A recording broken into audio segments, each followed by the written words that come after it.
They say love finds you when you least expect it. But small-town girl Robin Bouchard wasn't exactly looking to be found. In the winter of '88, I was divorced about 6 months, and I was sitting home alone watching TV, and my girlfriends called me and said, "We're taking you out." They said, "You're going whether you want to or not." I was a little leery of it, but I was tired of sitting home on Saturday night. Robin soon found herself at a local watering hole in her hometown in northern Maine. The 23-year-old had barely made it through the door when an attractive man named Kevin Cobb asked her to dance. Well, I thought he was a very nice-looking man. He seemed to be a gentleman. And at the end of the night, he asked me for my phone number, and I did give it to him. Within a few days, Kevin called to ask Robin out on an official first date. Hello? Kevin told Robin that he was a local construction contractor. He had previously been married and had 2 children. We talked about, maybe having kids someday, and I was pleased that he still wanted to have kids. Love quickly blossomed between Kevin and Robin. Before long, the two were inseparable. He didn't want to see anybody else, I didn't want to see anybody else, and we just felt it was true love. The young couple seemed like a perfect match, and just 4 months later, Kevin asked Robin to move in with him and his mother. He lived with his mother and sister because he was recently divorced also. When I moved in with Kevin, I felt that, our relationship was moving forward. And the whirlwind romance showed no signs of slowing down. In October of 1988, life handed Robin another pleasant surprise. I found out that I was pregnant. I was in total shock, but I knew that, it was meant to be. Robin and Kevin delighted in preparing for their first child together. But as Robin's pregnancy progressed, she began to notice a slight change in Kevin's behavior. I worked at an office product store, and Kevin seemed to stop by more and more. I can remember one incident that I was actually bending over the counter to get something, and he said, I really shouldn't be doing that, with men in the store. Kevin seemed determined to keep a close eye on Robin. I thought it was cute, he was getting jealous. But just weeks later, Kevin's jealousy seemed to take a back seat when he made a surprising suggestion to Robin. Because we were still living with his mother and sister, and she smoked, and he didn't want the baby around cigarette smoke. He said, you really should move in with your parents, which I was happy to do, but I was also sad at the same time that he wouldn't have found a place for us to live as a family. 9 months pregnant, Robin prepared to move back home. And on Father's Day of 1989, she gave birth to a beautiful baby girl named Kayla. I was super excited to have Kayla. I was just in awe. Kevin was a proud father, he seemed to be very happy that he had a little girl. But those glowing moments would be fleeting when just 2 days later it came time for Robin to leave the hospital and Kevin. My parents came and picked me up, and I was very happy to go home to them, but I was also sad that we weren't being, a family together. Robin couldn't wait to reunite with Kevin once again. But over the next 18 years, the happy family life she dreamed of would completely unravel at the seams. One Saturday in January of 2007, Robin would make a horrific discovery. Went into my daughter's room to change the bedding, and this notebook come flying out from the sheets, and the title was "My Life, My Nightmare, Welcome to It." I started reading it. I was instantly sick to my stomach. The words written in Kayla's journal would shock Robin to the core and instantly change her family's lives forever. I had an instant feeling that something was wrong. I just felt like, why didn't I know? Why didn't I see the signs? In December of 1989, 17 years before Robin Bouchard would discover her family's secret nightmare, the young mother was busy raising a 6-month-old daughter with her long-distance boyfriend, Kevin Cobb. We were living 2 hours apart, and I don't think he liked the part of either traveling to see me and Kayla or vice versa. He was starting to think that, maybe we should get a place now and settle down. Kevin seemed ready to have his new family under one roof. That Christmas, he made his intentions clear with a special gift for Robin. Kevin asked me to marry him. Of course, I said yes. I was feeling pretty good after that. We're finally going to make a commitment and actually all be together. By the spring of 1990, Kevin fulfilled his promise by saving enough money to buy his family a home outside of Bangor, Maine. And that May, Robin and Kayla moved in with him. When we moved in together, it was a happy time. Kevin was an awesome father. We were like a happy little family. But Robin's seventh heaven would be short-lived. As the weeks went by, Kevin doted on their daughter Kayla, while Robin seemed to receive nothing but criticism. I might have cooked all day long and make, like a nice lasagna meal, but I forgot to make a salad. Oh, where's the salad? You can't have lasagna without a salad, or I didn't clean, the floor good enough, or I didn't make the bed just right. Determined to keep peace within her family, Robin tried to justify Kevin's irrational behavior. Sometimes I would, go to bed at night thinking, Robin, life's not that bad. Kevin's okay. He's just having a bad day. By 1998, life for Robin and Kevin had become a bustling blur of hockey games and birthday parties. And while the couple still hadn't tied the knot, they seemed like a happy family on the outside. But behind closed doors, it was a very different story. I always wanted, like, the storybook family and romance, and, I'd have that every now and then, but, when it was good, but when it was bad. I remember my parents would fight. He would yell and raise his voice and call my mom names. During our verbal disagreements, I would try to protect Kayla. I'd ask her to go to her room or, maybe go put a movie in so she couldn't hear us screaming at each other. I just didn't want her to grow up thinking that it was okay for a man to talk to a woman that way. Despite her efforts, Robin was finding it increasingly difficult to keep Kevin happy. And by July 4th of 1998, their relationship had reached a breaking point. We were home over the 4th of July at my parents' camp, and we were having a family party, and we always ate buffet style, and we told everybody, come help yourself, everything's ready, and Kevin expected me to get his plate, and I said, no, it's right here, come get it yourself. And so that made him mad. As the night went on, Kevin's behavior only seemed to get worse. He just kept drinking, and he didn't eat, and he wanted to take Kayla to the fireworks. Everyone said, no, you're not taking her anywhere. You've been drinking, you're not driving her anywhere. And it blew up from there. After the big fight, I said, that's it, no more. And I packed Kayla up and our dog up, and I said, I'm sorry, Kayla, I can't live this way anymore. When we decided to leave for good, I was really upset, and I was listening to the one song that my dad and I considered our song, and, just staring at a picture of us, and I knew that we weren't going to go back after that. Robin moved into her parents' home with 9-year-old Kayla in tow. Free from Kevin's control, Robin felt the weight finally lift from her shoulders. When I left Kevin, I became a stronger person. I could be me, and I was enjoying life again.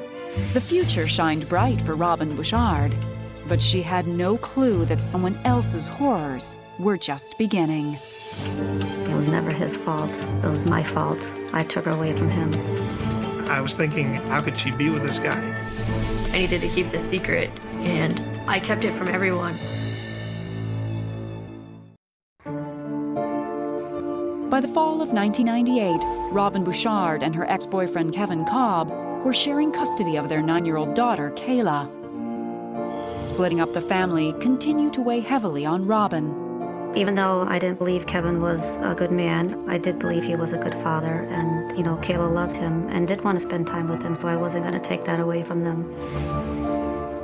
Robin and Kevin agreed that Kayla would visit her father every other weekend. But before long, Robin began to notice a change in her daughter. I would pick her up and I noticed that she looked, very tired and She wanted to sleep on the way home and didn't want to talk about what they did. I didn't really want to tell my mom what we were doing on the weekends. I just wanted my time with my dad, to be with him, and I didn't really want to share it with anyone else. I just figured they were staying up late, watching hockey or playing hockey. Robin tried to give her daughter the benefit of the doubt. By the time Kayla entered high school, any concerns Robin had about her teenage daughter seemed to be a thing of the past. When Kayla was in high school, she was an honor roll student. Whatever sport there was, she was into it. She made me very proud. The years had also been good to Robin, bringing her a new love. In 2003, I met my current husband, John, and by 2004, we were engaged, planning our wedding, and was becoming a new family. I'll never forget the day that I did meet her. I thought she was very beautiful, and we just kind of hit it off. Robin was thrilled to show Kayla what a healthy relationship looked like. In April of 2004, Robin and John became husband and wife. We were having a family again, so I was happy. But the blissful days wouldn't last long. As Kayla entered her sophomore year in high school, Robin noticed a troubling change in her daughter's appearance. I thought she was getting thin and wanted to be in her room a lot, and we'd try to tell her to come out, sit with us, watch a movie, and she would have an excuse. I just figured it was typical teenager stuff. Robin tried not to worry, but before long, Kayla's excuses were beginning to have an effect outside the home. She started saying, I'm not going to go to Dad's this weekend, I got a game, or I got practice, or, I have to do something for my class, and it upset Kevin.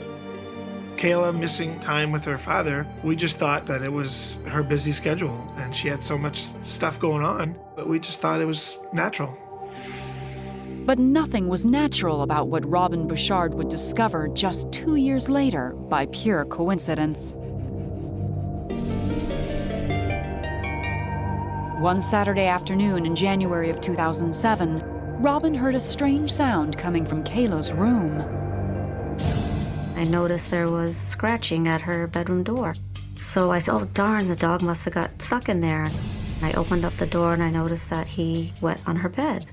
I went to go strip the sheets and this notebook come out from the sheets. On the floor by Robin's feet lay a journal. And the title was My Life, My Nightmare, Welcome to It. I'm like, why would Kayla be writing something like that? And I started reading it. And I became instantly sick and just fell to my knees. In the pages of Kayla's secret journal, Robin learned that Kevin Cobb had been committing an unspeakable crime against their daughter. I went and got my husband and I said, you have to read this. I said, her father's been molesting her all these years. According to the journal, Kevin had been molesting Kayla since she was 10. One of his last attempts had been on the night of Kayla's junior prom, when he had drugged his own daughter with muscle relaxers. She lived two different lives. There was a life with me and a life she had with him, and she hid that life with him. Robin was white as a ghost, and neither one of us kind of knew what to do at the moment. Kayla was due home from work within the hour, and Robin had no idea what she was going to say when her daughter walked through the door. If I was there while this was happening, I would never forgive myself. My heart just kind of fell into my stomach, knowing that they probably read my darkest secrets of what was happening to me. We're very determined to place Kevin under arrest. If you have a story of marriage gone wrong and would like to appear on this series, go to investigation.discovery.com. In January of 2007, Robin Bouchard was struggling to comprehend what she had just discovered in her daughter's bedroom. A hidden journal detailed years of sexual abuse at the hands of Kayla's father and Robin's ex, Kevin Cobb. I was guilt-stricken not knowing this was happening to her, and I was waiting for Kayla to get home from work so we could, show her that we knew, and that was over.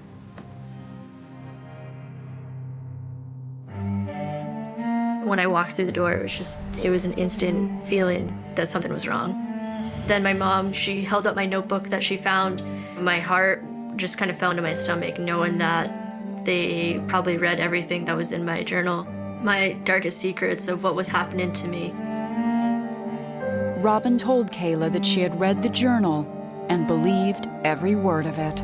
She ran and leaped into our arms, and we all cried, and I just kept telling her this wasn't her fault, it wasn't her fault.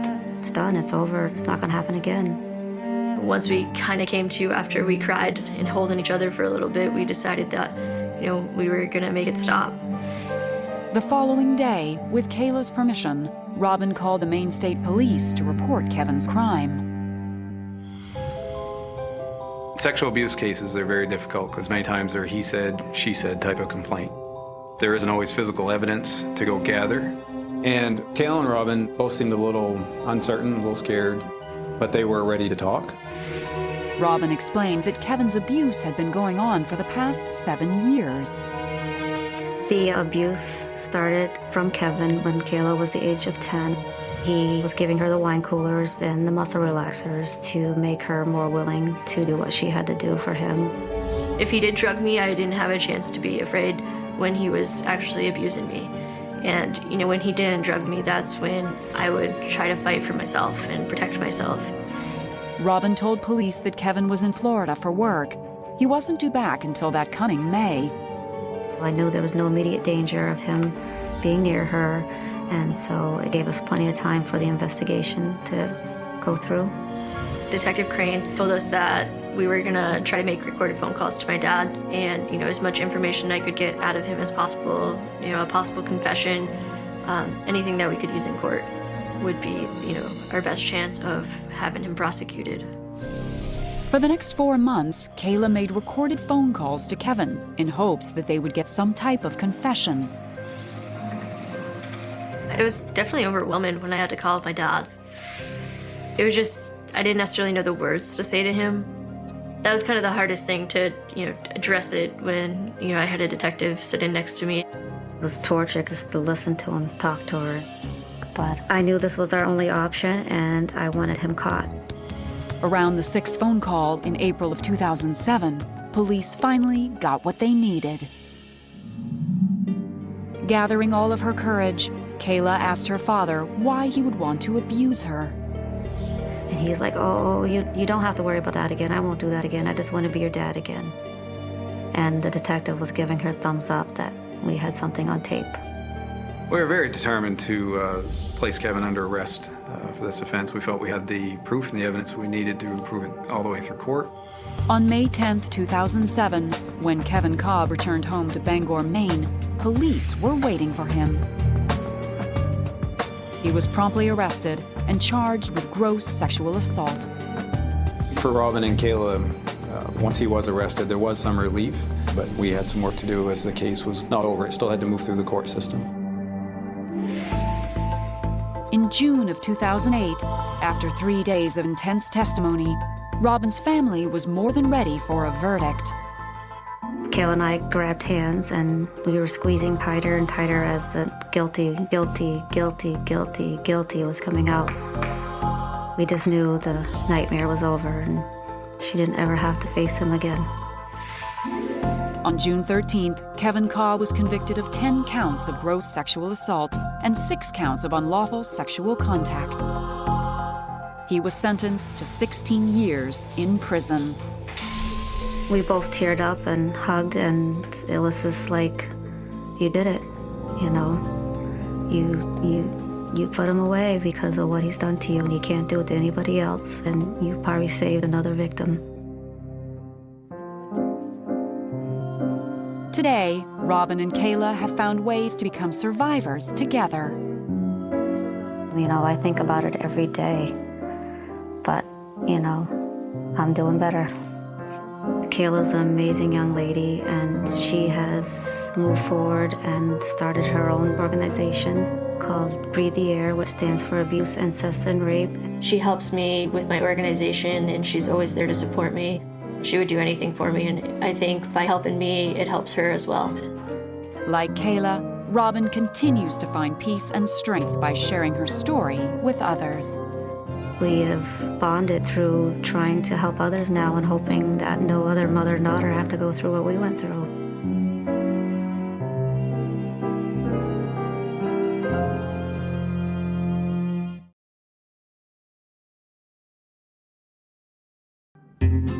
Shayna Gibson never thought true love would find her so early. I met Joe Alsop in 1989 when I was 4 and he was 6. He lived only 8 doors down from me and we became best friends. Growing up outside San Antonio, Texas, Shayna and Joe spent their summers playing games and riding bikes till dusk. Joseph lived in Oregon with his dad, and he would only come down on summer breaks.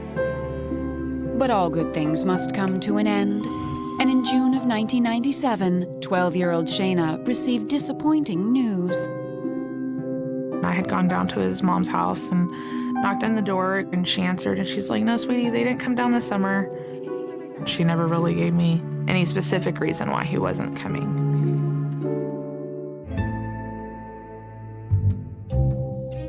Shayna missed Joe, but just 1 year later, in the spring of 1998, Joe returned to Texas, and this time he was there to stay.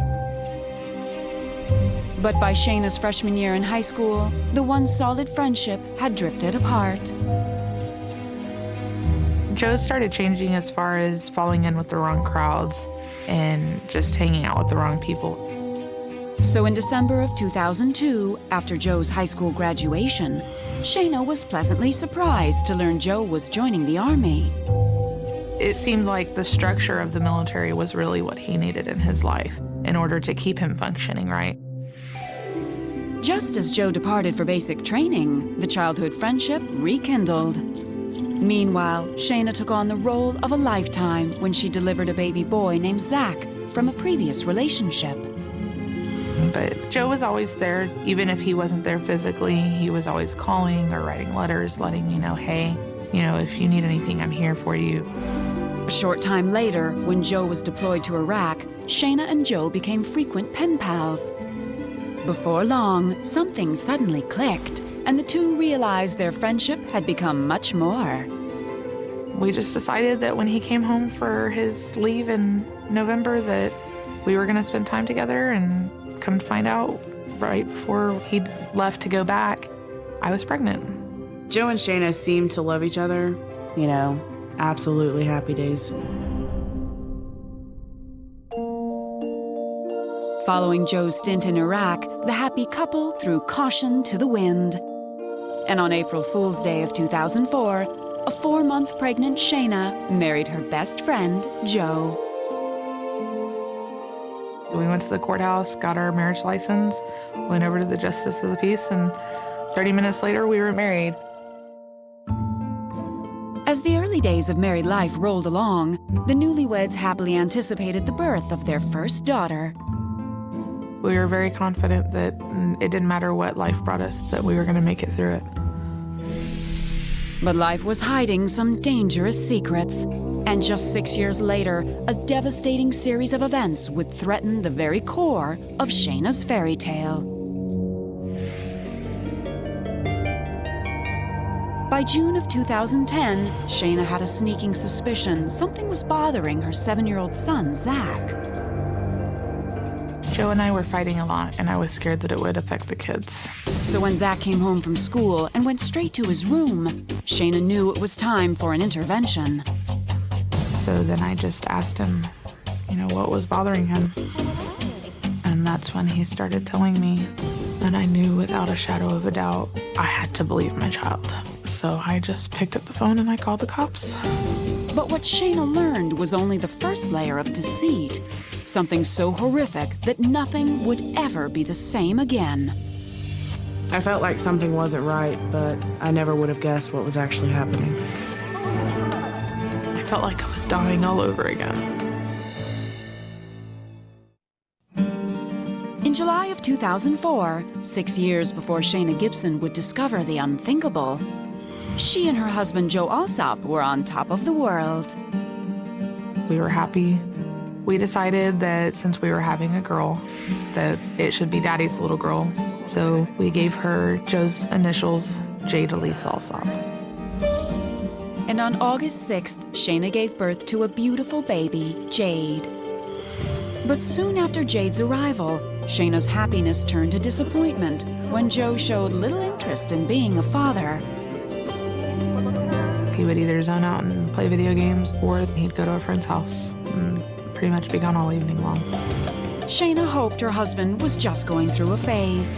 But one early morning in November of 2004, Joe's detachment became outright alarming. I noticed that the baby was just having a really hard time breathing. She was gasping for air, and Joe was more concerned on being to work on time than he was about the baby not breathing or having the high fever. Shayna wasn't taking any chances and immediately drove Jade to the hospital. They didn't have an explanation as to why she wasn't able to breathe that morning. They just said she had a virus and that they were going to go ahead and send her home. Back home with her family, Shayna had high hopes her husband would start pulling his weight. But soon, Shayna's problems with Joe would take a back seat as she embarked on the worst night of her life. On January 27, 2005, Shayna Gibson headed out with a friend to run a quick errand.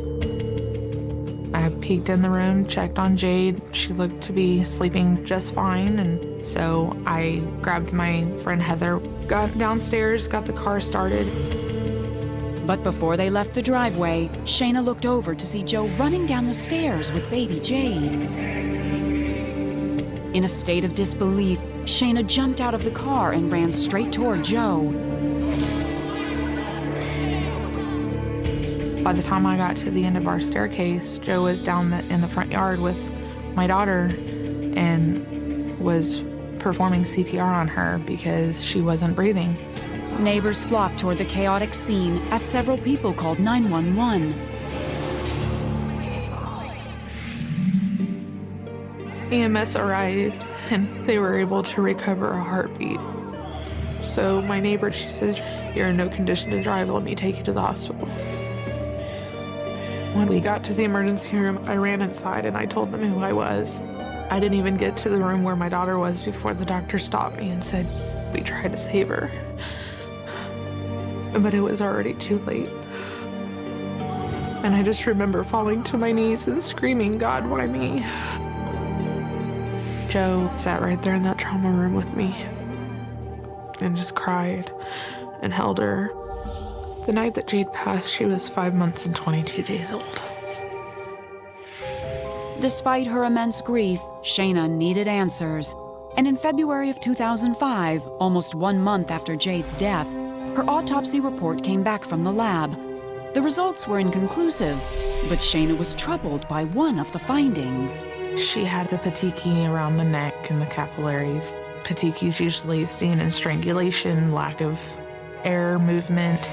But when Shayna questioned authorities about her findings, she got nothing but closed doors. I said, "Can you explain some of this to me?" And he says, "Well, we've already ruled her death or undetermined causes." He says, "There's really been no conclusion of foul play." It seemed that Jade's file was closed for good. And as Shayna's unanswered questions only fueled her despair, Joe's behavior made things even worse. I needed him to understand why I was hurting. He always just wanted me to deal with it on my own or call my mom. That was always his answer. "Just call your mom, she'll fix it." Joe's distance was causing a strain on everyone. And Shayna couldn't help but wonder what was really bothering her husband. Everybody I talked to was shocked. She fell to the floor and she was just crying. And every day I woke up and I thought, this is a nightmare. In the spring of 2005, Shayna Gibson's heart was broken after the sudden death of her 5-month-old daughter, Jade. I was helpless. Nobody knew how to help me. Nobody could give me the hope that one day I might find out what happened to her. To make matters worse, Shayna's husband and Jade's father, Joe Alsop, seemed to be grieving very differently, if at all. Joe felt very cold to me, almost like he didn't have a heart anymore. He didn't know how to feel. The intimate nights between Shayna and Joe had become few and far between. So in late April of 2005, Shayna wasn't at all prepared to learn she was once again pregnant. I was devastated because I thought, how do I handle a child after just losing one? That same day, Joe left for Iraq on his third tour, and Shayna and her son Zach moved home to be closer to Shayna's mother. I felt like he was gone and I didn't have any family up there to support me. In November of 2005, Shayna delivered a baby boy named Joshua. 4 months later, Joe returned from Iraq to meet his son for the first time. Shayna desperately wanted a renewed family with her husband at the helm, but her dreams were soon dashed. We fought constantly. I just thought, it's just another rough patch. Marriages have these, and we'll get through it. In June, Joe's 4-year commitment to the Army was up, and when it came time for re-enlistment, he decided to part ways.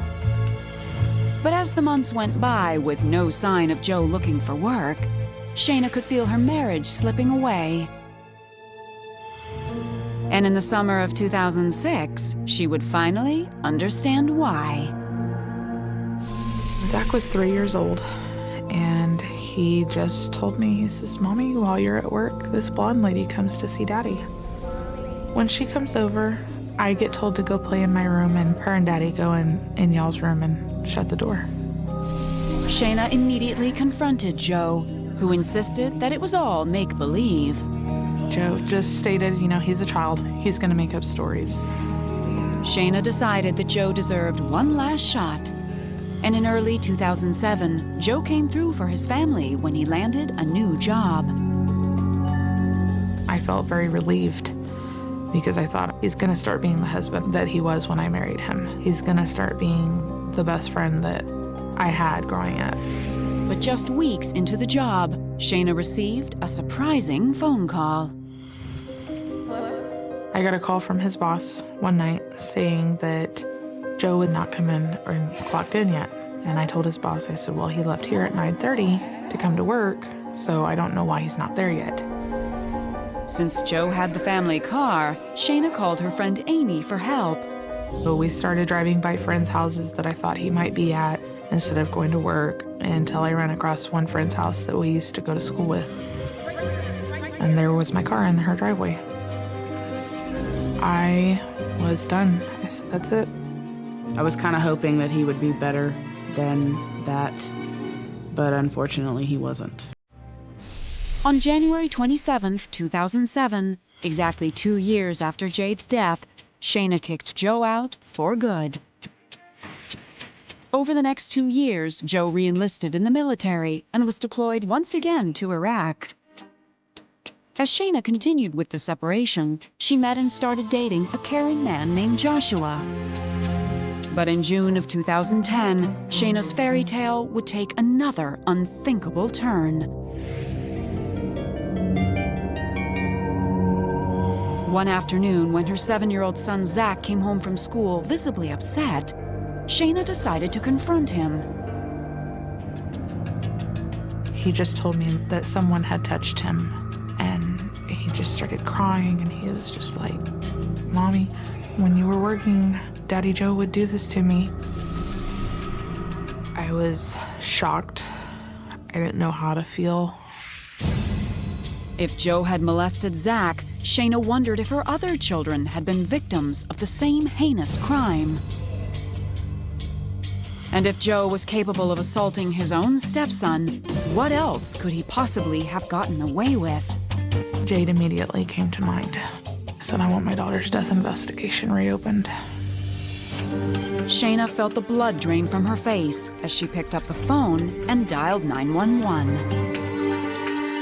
To me, this seemed to be a very heinous crime. I just heard Shayna yell, "I want that bastard to get the death penalty." If you have a story of marriage gone wrong and would like to appear on this series, go to investigation.discovery.com. In June of 2010, Shayna Gibson was heartbroken after a shocking confession from her son, Zach. The 7-year-old had come clean about sexual abuse at the hands of Shayna's ex-husband, Joe Alsop. I was shocked. I didn't know how to feel. So I just picked up the phone and I called the cops.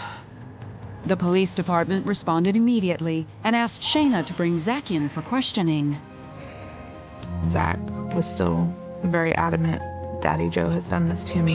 So the investigators investigated Joe all summer long while he spent the rest of his tour in Iraq. The search would not be in vain, as detectives uncovered a sealed document from Joe's past. The officer told me that he was convicted at the age of 14 of sexual assault on a child. Shayna's mind was spinning. How could Joe have kept this a secret? And then Shayna remembered something from her childhood.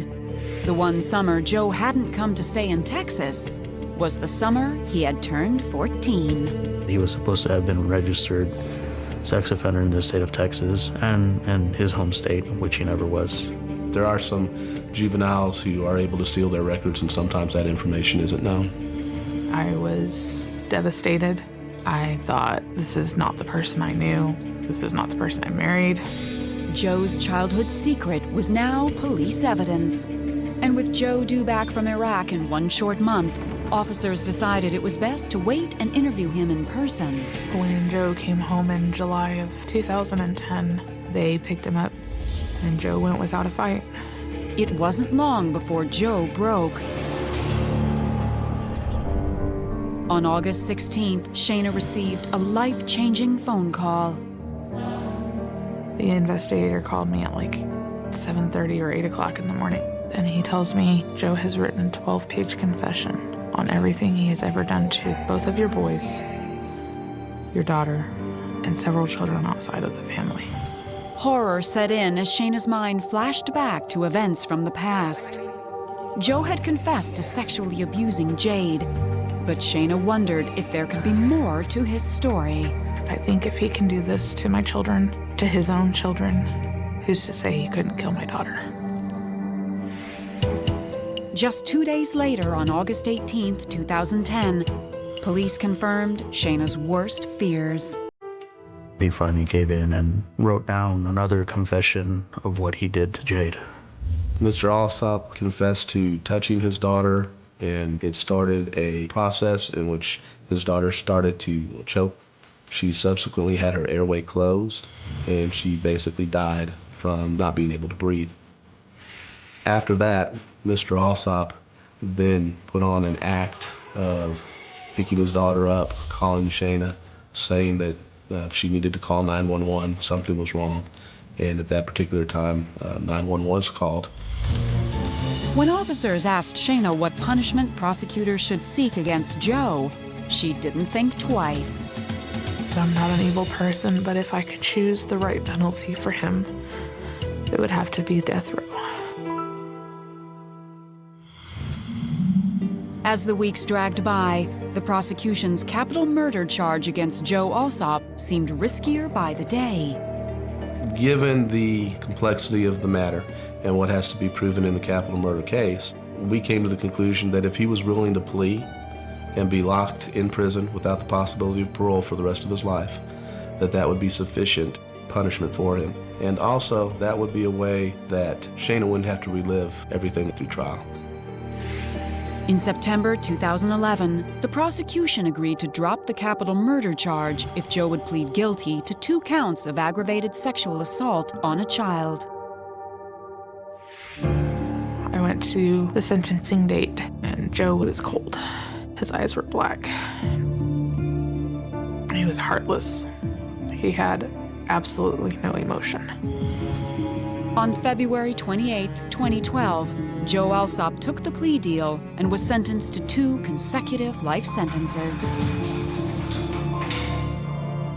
I know that at some point I have to forgive him for what he's done. And that may take a lifetime for me to learn how to do that.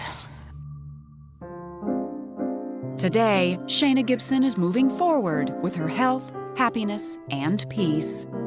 I would like to be speaking out to children who have been through this, who don't know how to come forward. I mean, some of the worst stuff I can imagine, we've already been through, so it'll be pretty positive from here on out. Despite all odds, Shayna's son Zach seems to have inherited his mother's strength. And through it all, Shayna's real fairy tale has stood the test of time. Joshua is an amazing blessing to my life and to my children's lives. My life today is more than I could have ever asked for.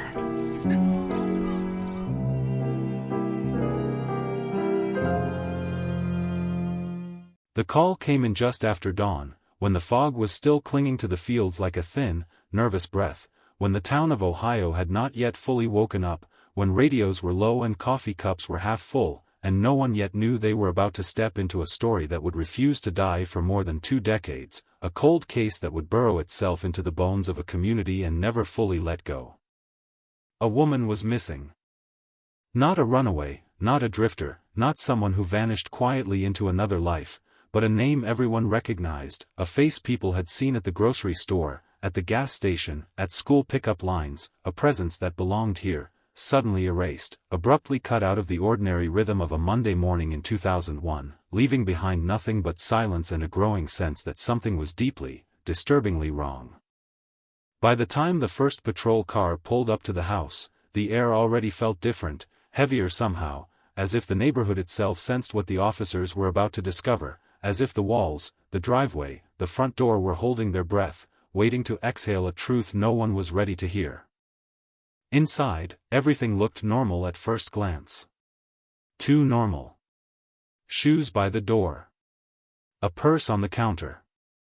Keys resting where they were always placed. No note. No sign of a struggle. No broken glass. No overturned furniture. Just a quiet home that felt abandoned mid-sentence, as if its owner had stepped out for a moment and simply never returned. This was how the cold case began. Not with blood. Not with chaos. But with absence. And absence, investigators would soon learn, can be the most terrifying crime scene of all. Neighbors gathered in small clusters along the street, speaking in hushed voices, their eyes drawn again and again to the house, to the flashing lights, to the officers moving in and out with clipboards and cameras, documenting what wasn't there, cataloging emptiness, trying to read meaning into stillness. Someone mentioned the car. Someone else mentioned the last time they had seen her. Timelines began forming in fragments, incomplete and fragile, like a puzzle missing its center. She had plans that day. That much was clear. Appointments. Responsibilities. People expecting her to show up. People who now stood in shock, replaying their last conversations, searching desperately for clues hidden in casual words, in routine goodbyes that were never meant to be final. Detectives moved carefully, deliberately, aware that the first hours mattered more than anyone wanted to admit. Photographs were taken. Drawers opened. Trash searched. Phones checked. But the house offered no confession. It sat there mute and uncooperative, guarding its secrets with a stubborn calm that felt almost intentional. Outside, the town's rumor mill was already beginning to churn. Was it an abduction? A domestic dispute? A voluntary disappearance? Each theory collided with the next, gaining traction, losing credibility, reshaping itself with every new whisper.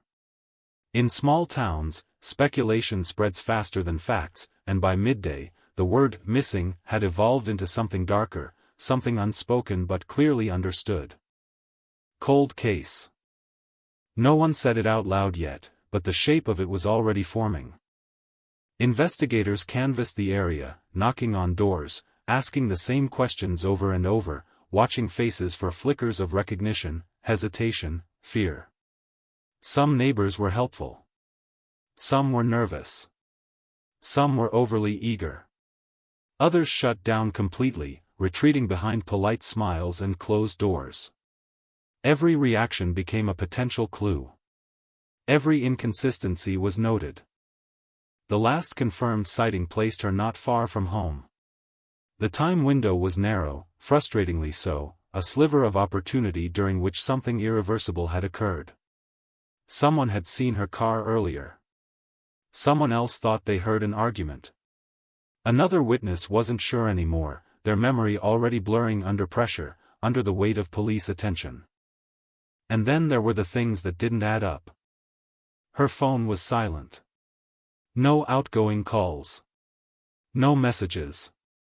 No sudden flurry of activity suggesting panic or planning. Bank accounts untouched. Credit cards unused. A woman who had simply vanished without leaving a financial footprint, without announcing her departure to the systems that quietly track modern life. As the hours stretched into night, the search expanded. Flashlights swept through wooded areas. Dogs traced scent paths that dissolved into nothing. Helicopters hovered overhead, their blades slicing through the dark, illuminating empty ground, empty roads, empty possibilities. Each sweep that came up clean deepened the unease, tightening the knot in the stomachs of those who still hoped for a simple explanation. Family members arrived, their faces etched with disbelief, clinging to the belief that this was all some terrible misunderstanding, that she would walk back through the door, embarrassed, apologetic, alive. Officers spoke in careful tones, choosing words designed to comfort without promising anything they couldn't deliver. But even then, even on that first night, there was a shift. A subtle recalibration of expectations. Missing cases can turn quickly. Sometimes within hours. Sometimes without warning. And the detectives on scene knew it. They had seen it before. The moment when hope begins to fracture, when the question changes from, "Where is she?" to, "What happened to her?" By day 2, the media arrived. Cameras lined the street. Microphones were thrust forward. Headlines began forming in real time, each one sharper, more ominous than the last. Mysterious disappearance. Community on edge. Ohio woman vanishes without a trace. The word "cold case" hovered just beneath the surface, waiting for its moment. Press conferences offered little reassurance. Authorities asked for patience. Asked for tips. Asked the public to report anything, no matter how small. And tips poured in. Hundreds of them. Sightings. Dreams. Hunches. Anonymous calls that led nowhere. Promising leads that collapsed under scrutiny. Each one consumed precious time, energy, resources, only to fade into disappointment. Inside the investigation room, maps filled with pins. Timelines were redrawn again and again. Photos of the missing woman stared back from bulletin boards, her smile frozen in a moment before everything went wrong. Detectives worked in shifts, chasing theories, eliminating suspects, revisiting assumptions, driven by the relentless pressure of a case that refused to move forward. And yet, something was missing. Not just the woman. But the break. The mistake. The slip-up that usually reveals the truth. Weeks passed. Then months. Then years. The case cooled, slowly, painfully, like a fire starved of oxygen. Resources were reallocated. Detectives were reassigned. New cases demanded attention. The file grew thicker, heavier, but no closer to resolution. Leads dried up. Witnesses moved away. Memories faded. The town learned to live with the unanswered question hanging over it, a quiet scar that never fully healed. This was how the case became legend. A name spoken in past tense. A disappearance referenced in cautionary tones. Parents locking doors a little earlier. Neighbors watching each other a little more closely. A community forever altered by the knowledge that someone could vanish here, in broad daylight, without explanation. And somewhere, buried deep within the paperwork, within the evidence boxes sealed and shelved, the truth waited. Silent. Patient. Unmoved by time. Because cold cases don't die. They sleep. And in Ohio, the year 2001 was only the beginning. The second week arrived without answers, and by then the town had already learned the cruel difference between urgency and endurance, between the sharp panic of the first hours and the slow, grinding anxiety that follows when a missing person does not come home. Posters multiplied on telephone poles and storefront windows, her face reproduced again and again, smiling from cheap paper that curled at the edges under sun and rain, each copy a quiet plea taped to the world. remember her, look for her, don't let this disappear too. Detectives return to the house, because houses remember things people forget, because walls absorb routine, because even the smallest detail can whisper if you listen long enough. They measured again, photographed again, stood silently in rooms where her presence still felt recent, almost warm. A cup left unwashed. A calendar marked with future dates that now felt accusatory. Nothing screamed violence, but nothing explained absence either, and that contradiction gnawed at everyone involved. They retraced her final confirmed movements minute by minute, replaying the morning like a broken tape, listening for distortion. The time window narrowed further, becoming almost impossibly precise, a thin slice of opportunity during which someone had intersected her life with intent. The detectives knew that crimes like this rarely happen at random. Someone usually knows something. Someone usually says something. The problem was finding who, and forcing memory to cooperate. Interviews intensified. Friends. Co-workers. Extended family. People who hadn't spoken to her in months but now insisted they remembered her state of mind perfectly. Some described stress. Others described happiness. Some spoke of tension at home, their voices lowering when they said it, glancing at one another as if afraid of being overheard by the past itself. Every statement was logged. Every contradiction circled in red ink. Attention inevitably turned inward, toward the people closest to her, because statistics are unforgiving and patterns repeat, and investigators cannot afford sentiment. The questions became sharper. Alibis were checked, rechecked, checked again. Timelines overlapped like transparent sheets, sometimes aligning, sometimes clashing in ways that made the room go quiet. When answers came too quickly, they raised suspicion. When they came too slowly, they raised more. Outside the station, the community wrestled with its own unease. Children were escorted to school. Porch lights stayed on longer. Ordinary noises took on new meaning. A car idling too long. A door closing late at night. The disappearance had infected daily life, turning routine into rehearsal for fear. This wasn't something that happened somewhere else. It happened here. The media adjusted its tone. Early optimism faded, replaced by harder language, colder phrasing. No leads. Investigation stalls. Questions mount. The word cold case slipped into print more frequently now, no longer speculative, no longer premature, but disturbingly accurate. Each headline felt like a small surrender, an admission that time was winning. Behind the scenes, detectives refused to let it go quietly. They chased a promising tip that placed her miles away, only to discover it was a mistaken identity, a stranger who happened to resemble a missing woman on a poster. Another lead suggested she had planned to leave voluntarily, but bank records and phone data dismantled that theory piece by piece. Voluntary disappearances leave trails. This one left none. Forensic teams revisited physical evidence, scrutinizing items that had initially seemed irrelevant. Fibers. Smudges. Partial prints. In 2001, technology offered hope but not certainty.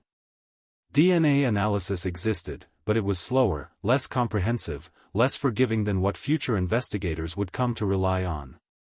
Samples were taken, stored, labeled with care, then filed away, waiting for a time when science might finally catch up with questions it couldn't yet answer. Weeks turned into months. The missing person case transitioned, almost imperceptibly, into something heavier, something investigators spoke about in lower voices. Resources shrank. Search operations ended. The maps came down from the walls. The dogs were reassigned. What remained was a thick file and a growing awareness that this case would not resolve itself quickly, if at all. For the family, time fractured. Every ring of the phone still triggered hope. Every knock at the door still felt like a possible ending. Holidays arrived like intruders, carrying empty chairs and unfinished conversations. They learned to live between belief and dread, clinging to the idea that answers existed somewhere, even if they refused to surface. Detectives felt it too, that particular frustration reserved for unresolved cases, the ones that linger long after shift changes and promotions, the ones that surface in quiet moments, demanding attention. They argued over theories late at night, replayed interviews in their heads, wondered if they had missed something obvious in the early chaos. Cold cases don't just haunt families. They haunt the people tasked with solving them. Then came the silence. No new tips. No sightings. No breakthroughs. Just the slow fade of public interest, the inevitable shift toward fresher tragedies. The posters came down. The headlines stopped. But the case didn't end. It simply hardened, settling into the background like an unresolved chord, always there, always slightly out of tune. Years passed. New detectives inherited the file, reading it with fresh eyes, unburdened by early assumptions but constrained by the same lack of answers. They questioned old witnesses who struggled to remember details they once swore were unforgettable. Memory proved unreliable, eroded by time and repetition. Stories softened. Certainties blurred. What once felt urgent now felt distant, almost unreal. And yet, something about this case refused to fully disappear. Maybe it was the way the timeline never quite made sense. Maybe it was the absence of any credible explanation. Or maybe it was the quiet conviction shared by those closest to it that the truth was still there, buried but intact, waiting for the right moment, the right question, the right piece of technology to pull it back into the light. By the time the case officially earned its label, stamped and categorized as unsolved, Ohio had changed. New families moved in. New businesses opened. Children grew up. But the disappearance remained part of the town's identity, a reference point, a cautionary tale whispered to newcomers who asked why people still talked about something that happened so long ago. Because some stories don't age. They wait. And somewhere within the layers of time, within the evidence boxes and archived reports, within the memories of people who thought they had forgotten, the cold case held its breath, knowing that one day, after years of silence, it would be forced to speak. That day, no one knew yet, was still far away. But it was coming. Time has a way of dulling urgency without erasing consequence, and as the years accumulated, the case did not disappear so much as it sank, settling beneath layers of newer crimes, newer faces, newer emergencies, yet never truly leaving the consciousness of those who knew what had been lost. In Ohio, people learned how to talk around it, how to lower their voices when the subject surfaced, how to acknowledge the absence without reopening the wound, because everyone understood that this wasn't just about one woman anymore, it was about what could happen when a life slips through the cracks and no one can say exactly when, where, or why. Inside the evidence room, the boxes waited. Cardboard containers sealed with tape, labeled in black marker, stacked in orderly rows like silent witnesses, each one holding fragments of a story that refused to assemble itself. Clothing. Personal items. Photographs. Swabs. Notes from interviews conducted when memories were sharp and fear was fresh. For years, they remained untouched, not forgotten but inaccessible, locked behind the limits of technology and the reality of finite resources. Detectives rotated in and out of the department, and with each transition, the case was handed down like an unfinished inheritance. New investigators brought new perspectives, fresh skepticism, and the dangerous temptation to second-guess every decision made in those critical first days. They asked themselves the same questions their predecessors had asked, and then asked them again, differently, hoping the repetition might yield a different answer. Why that morning? Why that narrow window of time? Why no witnesses who saw anything definitive, no cameras that captured the moment everything changed? The theories evolved as years passed. Early assumptions lost their grip, replaced by more complex possibilities. Perhaps it was someone who blended into routine, someone who knew her schedule well enough to anticipate her movements without raising alarm. Perhaps it was an impulsive act that spiraled out of control. Perhaps it was planned long before that morning, rehearsed quietly, patiently, waiting for the right alignment of opportunity and privacy. Investigators combed through old statements again, listening for stress fractures in voices long since recorded, searching for words that sounded different with distance, with context, with hindsight. A casual remark made in 2001 suddenly carried new weight when placed beside another statement, another timeline, another subtle inconsistency. Cold cases thrive on these delayed realizations, on connections that only reveal themselves after enough time has passed for patterns to emerge. The family never stopped asking questions. They attended meetings, called detectives, submitted tips of their own, refused to let the case be reduced to a file number. Birthdays came and went.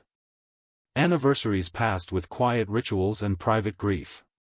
The absence hardened into something permanent, a constant companion that shaped every celebration, every gathering, every ordinary moment that should have been shared. For them, hope didn't vanish. It transformed. It became quieter, less explosive, less naive, but no less determined. Hope shifted from rescue to truth, from reunion to resolution. They wanted answers, not miracles. They wanted to know what happened, even if the answer hurt, even if it confirmed their worst fears, because uncertainty had become its own form of torture. In the broader community, the case lingered as a kind of unfinished business. Every so often, someone would mention it at a bar, at a school event, at a town meeting, and the room would still just enough for people to listen. Speculation resurfaced in cycles, often triggered by unrelated events: another disappearance in another town, a documentary on unsolved crimes, a news story about DNA solving decades-old cases elsewhere. Technology was changing. By the late 2000s, forensic science had advanced in ways investigators in 2001 could only have imagined. DNA databases expanded. Techniques improved. What once required large samples could now be accomplished with traces barely visible to the naked eye. Cold cases across the country began resurfacing, revived by breakthroughs that turned old evidence into new confessions. In Ohio, the question grew louder, more insistent. What if the answer had been sitting there all along? What if the evidence collected in those first chaotic days had been waiting patiently for science to catch up? A renewed review was ordered, quiet but deliberate. Evidence boxes were opened for the first time in years. Gloves snapped on. Logs were updated. Items were re-examined not just for what they were, but for what they might now reveal. This wasn't a full reopening yet. It was a cautious probe, a test of possibility, driven by the uncomfortable suspicion that the case had never been unsolvable, only premature. Investigators focused on the smallest details, the ones most likely overlooked. Fibers embedded where they didn't belong. Biological traces once deemed inconclusive. Objects that had been logged and dismissed now studied under new light, literally and figuratively. Each discovery carried risk. The risk of confirmation. The risk of disappointment. The risk of reopening wounds without delivering answers. Outside the lab, time continued its relentless march. Children born the year of the disappearance were now teenagers. The town looked different. The streets felt familiar but altered, like a photograph taken from the same angle years apart. And yet, beneath the surface, the past remained stubbornly present, waiting for someone to ask the right question. When the call finally came, it wasn't dramatic. No sirens. No press conference. Just a quiet notification that a sample had produced something unexpected, something that didn't exist in 2001. A partial profile. Incomplete, fragile, but real. A thread. It wasn't a name yet. It wasn't an answer. But it was movement. Detectives gathered around computer screens, watching as data aligned in ways it never had before. The room buzzed with restrained anticipation, the kind that comes from knowing you are standing on the edge of something consequential, something that could change the trajectory of a case that had been frozen in time. They proceeded carefully. Cold cases punish haste. One false assumption, one rushed conclusion, and years of work can collapse into nothing. The profile was run again. Verified. Compared. Expanded. It produced no immediate match, but it narrowed the universe of possibility, shrinking the vast unknown into something manageable, something finite. Someone, somewhere, had left this behind. Someone who had existed all along, invisible until now. As weeks turned into months, the renewed investigation quietly gained momentum. Old suspects were revisited, not with accusation but with curiosity. Alibis were re-examined with modern tools. Statements were cross-referenced with data that hadn't existed at the time they were given. The case began to breathe again, slowly, cautiously, as if afraid that too much attention might scare the truth back into hiding. The family was informed, carefully, deliberately. They were told not to expect miracles, not to read too much into preliminary developments. But they heard it anyway, the shift in tone, the difference in language. For the first time in years, the words, possible breakthrough, hovered in the air, fragile but intoxicating. Hope stirred. Not the wild hope of early searches, but something steadier, something anchored in process and probability. Hope grounded in science rather than speculation. Hope that acknowledged pain without surrendering to it. And still, uncertainty ruled. The profile was only a beginning. It demanded context, corroboration, confirmation. It required patience, the same patience that had been forced upon everyone for more than a decade. The case was moving, but it was not yet solved. The truth was closer, but still obscured by layers of time, silence, and human complexity. Somewhere, the person connected to that fragment of evidence lived an ordinary life, unaware or pretending to be unaware that the past was beginning to stir, that a door long closed was creaking open, that a cold case was no longer content to sleep. Because the dead don't forget. And neither do the unanswered. The story of Ohio 2001 was shifting, imperceptibly but irrevocably, from mystery to reckoning. The only question now was how much it would cost to finally hear the truth. The trouble with reopening a cold case is that it doesn't just disturb the past, it unsettles the present, and as investigators quietly pushed forward, ripples spread outward, touching people who had grown comfortable believing that whatever happened in 2001 would remain buried there forever. Files were pulled. Names resurfaced. Old routines were interrupted by new questions, and in the process, something subtle but unmistakable began to change in the tone of the investigation. This was no longer theoretical. This was no longer a historical review. This was active. Detectives started where caution demanded they start, with the people who had always existed at the edges of suspicion, never charged, never cleared with certainty, their names penciled into margins rather than written in ink. In 2001, there hadn't been enough to hold them. In the years that followed, memory softened the edges of concern.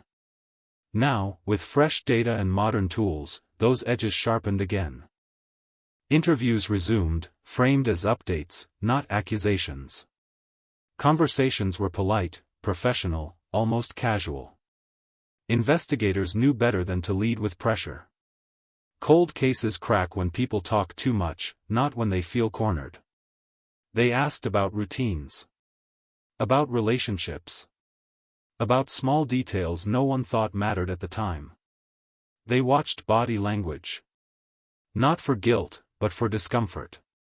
Not for lies, but for hesitation. Some people were cooperative. Too cooperative. They filled the silence eagerly, volunteered information no one had asked for, corrected themselves mid-sentence. Others grew defensive, bristling at the suggestion that the past deserved revisiting. They insisted they had already answered these questions years ago. They reminded detectives of cleared suspicions, of time past, of lives rebuilt. But time, investigators knew, doesn't absolve facts. It only rearranges them. The partial DNA profile became the quiet center of gravity around which everything else began to orbit. It wasn't definitive enough to accuse anyone, but it was strong enough to exclude many. That alone was powerful. Names were crossed off lists that had remained stubbornly static for years. The universe of possibility shrank again, tighter this time, more precise, less forgiving. What unsettled detectives most wasn't what the evidence showed. It was what it suggested. The profile didn't point toward a stranger drifting through town. It hinted at proximity. Familiarity. Someone who had reason to be there, reason not to draw attention, someone whose presence would not have triggered alarms in that narrow window of time when everything changed. This wasn't chaos. This was quiet. They revisited timelines with ruthless discipline. Who was where? Who said they were where? Who could place themselves in two locations without anyone noticing? Small discrepancies emerged, not enough to accuse, but enough to unsettle. A drive that should have taken 10 minutes but somehow took 30. A phone call remembered vaguely, conveniently. A gap that had once seemed insignificant now glowed under scrutiny. As word spread, subtle reactions followed. A missed callback. A cancelled meeting. A sudden reluctance to speak without a lawyer present. None of it proof. All of it noted. Investigators have learned not to ignore behavior that changes without explanation. Innocent people remain consistent. Guilty ones adapt. The family was brought in again, more often now, their updates no longer vague reassurances but carefully worded acknowledgments that progress was real, that something tangible had shifted. They listened in silence, reading between the lines, hearing what wasn't being said. They knew better than to ask for names. They understood the fragility of this phase, how easily momentum could stall if pushed too hard. For them, the waiting felt different this time. Heavier. More charged. The past they had lived with abstractly was beginning to crystallize into something specific, something with edges, something that might soon demand confrontation. The possibility of truth was no longer hypothetical. It was approaching, slowly, deliberately, like a storm visible on the horizon. Investigators expanded outward, cross-referencing the partial profile against regional databases, then national ones, then against samples collected in unrelated cases. Each search carried risk. Each negative result threatened to deflate months of work.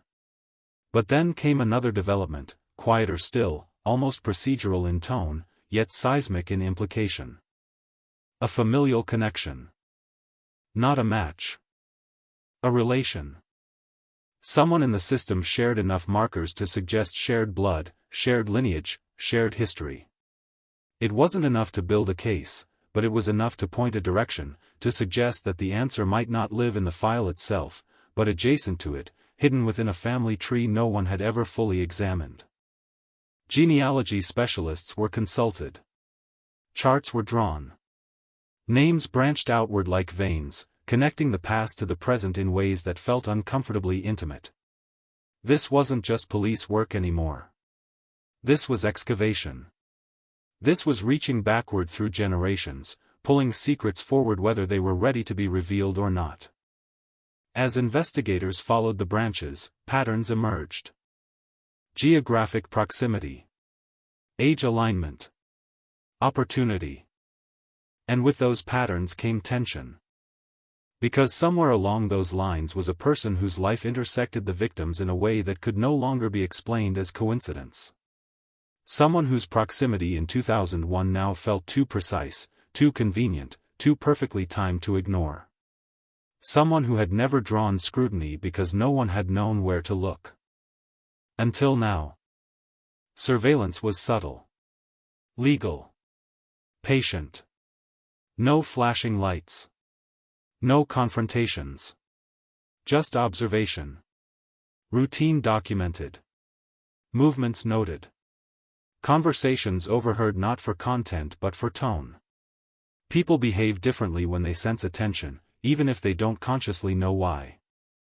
And slowly, unmistakably, that difference appeared. A person who had once spoken freely now chose words carefully. A person who had once dismissed the case now deflected questions with rehearsed indifference. The past, long dormant, had begun to exert pressure, and pressure reveals fault lines no matter how deeply they are buried. Detectives exchanged glances across tables, silent acknowledgments of shared intuition. They had seen this before. The moment when a case stops being cold and starts becoming dangerous again, not because of violence, but because of truth. Because when secrets are threatened, people make mistakes. The town sensed it too, though no one could explain how. Whispers resurfaced. Old rumors returned with new urgency. People looked at familiar faces differently, wondering if they had been wrong all along, wondering if the monster everyone feared had been hiding in plain sight, wrapped in routine and normalcy. By the end of the year, the investigation had reached a threshold. Not a resolution, but a point of no return. There was enough now to justify the next step, the one investigators never take lightly, the one that transforms inquiry into confrontation. Paperwork was prepared. Legal lines were reviewed. Every detail was checked and rechecked, because once this door opened, there would be no closing it again. Somewhere, a person connected to 2001 felt the ground shift beneath them, even if they couldn't yet name the sensation, even if they told themselves it was nothing, that the past was past, that no one could ever prove anything after all this time. But the past had found its voice. And it was clearing its throat. The decision was made in a room with no windows, under fluorescent lights that flattened every expression and left no place for intuition to hide, a decision shaped not by emotion but by accumulation, by the slow, undeniable convergence of facts that had been drifting toward each other for years. This was the moment investigators wait for and dread in equal measure, the moment when a case stops being about possibility and starts being about consequence. A name rose to the surface. Not announced. Not declared. Simply acknowledged. It had been there before, hovering at the margins, never central enough to demand attention, never distant enough to disappear entirely. In 2001, it had blended seamlessly into the background of routine, protected by familiarity, by assumptions, by the absence of anything concrete that could justify deeper intrusion. Now, under modern scrutiny, it looked different. Sharper. More defined. Less innocent. The first formal interview was scheduled quietly, framed as a continuation of the review, an opportunity to clarify details, nothing more. Investigators chose their location carefully, neutral ground, controlled environment, a space designed to encourage conversation without triggering defense. They arrived early, laid out their notes, rehearsed nothing. This wasn't about scripts. It was about reaction. When the door opened, the air shifted. The person sat down with practiced ease, posture relaxed, expression open, a performance honed by years of believing this moment would never come. The early questions were harmless, almost boring, revisiting memories worn smooth by repetition. Where were you living then? Who did you see that morning? What do you remember about her schedule? The answers came quickly, confidently, with the ease of someone who had rehearsed them internally long before speaking them aloud. But then the questions changed. Not abruptly. Not obviously. Just enough to alter the rhythm. Investigators introduced details that hadn't been discussed before, details that only someone close to the event would recognize as significant. A time. A location. A minor inconsistency slipped casually into conversation like a pebble dropped into still water. They watched closely as the ripples formed. The response came a fraction of a second too late. Barely noticeable. But real. That pause, that recalibration, that brief internal calculation before the answer arrived, carried weight. Innocent people answer from memory. Guilty ones answer from strategy. The difference is subtle, but trained eyes see it instantly. The room grew quieter. Pens stopped moving. The air felt heavier, as if the past itself had taken a seat at the table. They pressed gently. Not accusing. Inviting. The subject shifted in their chair, crossed and uncrossed their legs, cleared their throat. Words remained calm, but the cadence changed, tightening, becoming more precise, more careful. Investigators noted the shift without acknowledging it. Pressure works best when it goes unnoticed by the person experiencing it. Then came the mention of evidence. Not specifics. Just the idea of it. New technology. New analysis. Old samples re-examined. The effect was immediate.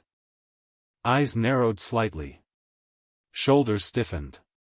A hand moved unconsciously toward the edge of the table, fingers pressing down as if anchoring the body in place. The performance cracked, just enough to let something else show through. Fear, perhaps. Or anticipation. Or the realization that time, long believed to be an ally, had quietly changed sides. The interview ended without confrontation, without resolution, but with certainty. This was no longer a peripheral figure. This was a focal point. In the days that followed, surveillance intensified. Legal boundaries were respected, but attention sharpened. Movements were logged. Patterns were analyzed. Investigators compared behavior before and after the interview, looking for deviations, for signs of stress, for anything that suggested the pressure was being felt. It was. Phone calls increased, then stopped abruptly. Social routines changed. A person who once moved freely now seemed hyper-aware of surroundings, scanning faces, lingering on mirrors, reacting to ordinary noises as if they carried meaning. Guilt doesn't always manifest as panic. Sometimes it appears as vigilance, as an exhausting attempt to stay ahead of something you can no longer see. Behind closed doors, detectives assembled the next phase. The familial DNA connection was expanded, mapped more aggressively now that a direction had been chosen. Public records were pulled. Old addresses revisited. Employment histories examined for overlap, for access, for opportunity. The pieces began to align in ways that felt uncomfortably deliberate. This wasn't coincidence. This was proximity. This was access. This was motive slowly emerging from beneath years of denial. The family was informed again, their briefings now carrying a gravity that required careful wording. They were told that investigators were confident, that progress was significant, that patience was still required. They nodded, absorbing the information with a mix of relief and dread. Knowing that the truth was close did not make it easier to face. It made it harder to breathe. Because truth demands reckoning. And reckoning demands courage. As winter settled over Ohio, the investigation moved with methodical precision, every step calculated to withstand scrutiny, to survive the inevitable defense, to hold up under the harsh light of a courtroom that had not yet been scheduled but was now clearly visible on the horizon. Warrants were drafted, revised, refined. Prosecutors were consulted, their skepticism sharpening the case rather than weakening it. Nothing would be rushed. Cold cases collapse when emotion outruns evidence. Then, one morning, a development arrived not from a lab or a database, but from human error, the kind no amount of planning can prevent. A statement made casually to the wrong person. A remark overheard, reported, verified. Small, seemingly insignificant, but devastating in context. It contradicted a timeline that had been treated as immovable for more than 20 years. The contradiction was undeniable. And it changed everything. Investigators revisited the suspect with this new information, this time less politely, this time with purpose. The tone shifted. The questions narrowed. The margin for evasion disappeared. The person sensed it immediately, the moment when conversation becomes interrogation, when the walls close in without moving. The past was no longer distant. It was present. It was pressing. And it was demanding answers. By the end of that week, the case that had slept for 2 decades was fully awake, its eyes wide open, its grip tightening around a truth that could no longer be denied. Somewhere, the fragile boundary between freedom and accountability began to thin, stretched taut by the weight of years and the inevitability of consequence. The cold case was no longer cold. It was volatile. And the next move would decide everything. Pressure doesn't announce itself. It accumulates. It settles into routines. It creeps into ordinary moments and warps them, turning silence into accusation and coincidence into threat. By the time investigators initiated the next step, the suspect already felt it, even if they couldn't articulate why the world suddenly seemed smaller, closer, louder than it had the week before. The second interview was different. No small talk. No easing in. The room was the same, but the energy wasn't. Chairs positioned more deliberately. Files placed where they could be seen. A recorder turned on and left visible, its red light steady, unblinking, patient. The questions began immediately, precise and unadorned, each one designed to test the integrity of a story that had held for 22 years largely because no one had pushed hard enough to break it. Where were you between these 2 times? Who can confirm that? Why does this statement differ from the one you gave in 2001? The answers came slower now, weighed down by calculation. Each sentence felt measured, sculpted mid-air, as if the speaker were shaping words not to convey memory but to avoid consequence. Investigators watched for micro-movements, the tightening jaw, the shallow breath, the way eyes drifted upward not in recollection but in construction. Then they introduced the contradiction. Not as accusation. As fact. A timestamp. A witness account. A comment overheard and verified. The suspect blinked, once, twice, then frowned, as if trying to process information that shouldn't exist. Silence stretched. The recorder captured it all. Silence is revealing. Silence is honest. Silence doesn't lie. That was the first crack. Small. Hairline. But real. The suspect tried to patch it, offered an explanation that sounded plausible until it was placed beside everything else. Investigators didn't argue. They let the words sit, let the inconsistencies hang in the air like smoke. People often talk themselves deeper into trouble when they sense the need to fill space. This time was no different. The interview ended without an arrest. Again. But the damage was done. Outside the room, detectives didn't celebrate. They don't. They documented. They compared notes. They mapped the new fracture against existing weaknesses. The story was coming apart, not explosively, but methodically, like fabric tearing along a seam that had been under tension for years. That night, surveillance reported changes. Lights on late. Curtains drawn earlier than usual. A person who once slept easily now paced. Movement patterns altered. A vehicle drove the same route twice for no apparent reason. None of it criminal. All of it telling. Guilt has a way of rewriting routine. At the same time, the lab delivered something investigators had been waiting for but had stopped expecting. An expansion. The partial profile had grown stronger, bolstered by new techniques, new comparisons, new data pulled from places that didn't exist when the case first went cold. It still wasn't a name. But it was closer. Much closer.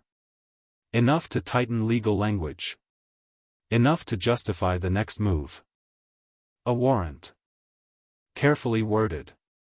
Narrowly focused. Designed not to alarm, not to tip off, but to collect. DNA is quiet. It doesn't argue. It doesn't panic. It simply tells the truth when given the chance. Investigators knew that once this line was crossed, there would be no ambiguity left, no room for interpretation or performance. The warrant was executed without spectacle. A knock. A polite explanation. A request framed as procedure. A swab taken in seconds, painless, ordinary, almost insulting in its simplicity compared to the weight it carried. The suspect complied, smiling tightly, making a joke that landed flat. Investigators noted the humor. Nervous people joke. It's a reflex. A shield. As the sample was sealed and labeled, time seemed to slow. Because everyone involved understood what this meant. If the DNA matched, the story ended. If it didn't, the case would fracture again, potentially beyond repair. The weight was unbearable. For detectives, it meant resisting the urge to replay every interview, every assumption, every risk taken. For the family, it meant living suspended between two futures, one defined by truth and one by continued uncertainty. They tried to distract themselves, failed, tried again. Sleep came in fragments. Hope pressed against dread, neither strong enough to dominate the other. Days passed. Then a call. Not dramatic. Not celebratory. Just a voice on the line, measured, professional, delivering information that would change the shape of everything that followed. The sample had been processed. The comparison run. The results verified twice, then a third time to eliminate error. It was a match. Not partial. Not suggestive. Conclusive. The room went still. No cheers. No gasps. Just the quiet realization that the past had finally caught up, that a question asked in 2001 had just been answered with scientific certainty in the present. 22 years of speculation, denial, and waiting collapsed into a single, undeniable fact. The suspect was now exactly that. A suspect no longer in theory, but in evidence. Prosecutors were notified immediately. The language shifted from investigation to case. From interest to probable cause. From when to how. Arrest paperwork was prepared with obsessive care, every line scrutinized to withstand the inevitable storm of defense arguments that would follow. Because this wasn't just about proving guilt. It was about proving patience. The arrest came quietly. No lights. No sirens. No audience. Just a knock at the door and a pair of handcuffs that felt impossibly heavy for something so small. The suspect didn't resist. Resistance is futile when the truth has already arrived. There were no dramatic statements, no protests of innocence, no tears. Just a long exhale, the kind that comes when a performance finally ends. As the door closed behind them, Ohio didn't erupt. It held its breath. News traveled fast, but not loudly. People read the headline twice, then a third time, letting it sink in. 22 years. Solved. An arrest made. A name released. Familiar. Uncomfortably familiar. The kind that forces people to reconsider old memories, old interactions, old assumptions. For the family, the call came last. Always last. They listened as detectives spoke, heard the words they had waited decades to hear, felt the relief crash into grief so forcefully it stole their breath. Answers don't heal. They clarify. They rearrange pain rather than erase it. But they matter. They matter more than anything else. The cold case was no longer unsolved. But resolution, investigators knew, is not the same as closure. The truth had emerged. Now it would demand to be spoken aloud. The morning after the arrest didn't feel triumphant. It felt suspended, as if the town itself were unsure how to move now that the question it had lived with for 22 years finally had an answer. People woke up, checked their phones, read the headline again, and felt the strange dissonance of certainty arriving without comfort. A cold case solved doesn't bring relief the way people imagine. It brings gravity.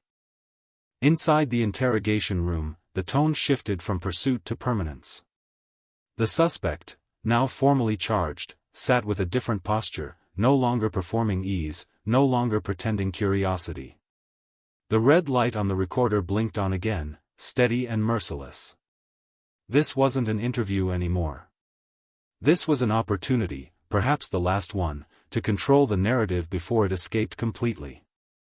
The questions came slowly at first, deliberate, almost respectful, because investigators knew that walls collapse more reliably when they are leaned on rather than struck. They laid out the evidence without drama, not all of it, just enough to make denial feel futile. The DNA match. The timeline contradictions. The witness statement that no longer fit the story being told. Each fact landed like a measured step forward, shrinking the space available for retreat. The response was not what movies prepare you for. There was no immediate confession. There was rationalization.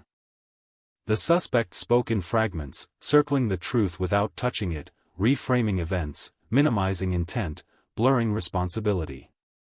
Language shifted subtly from, "I didn't," to, "I don't remember," to, "That's not how it happened."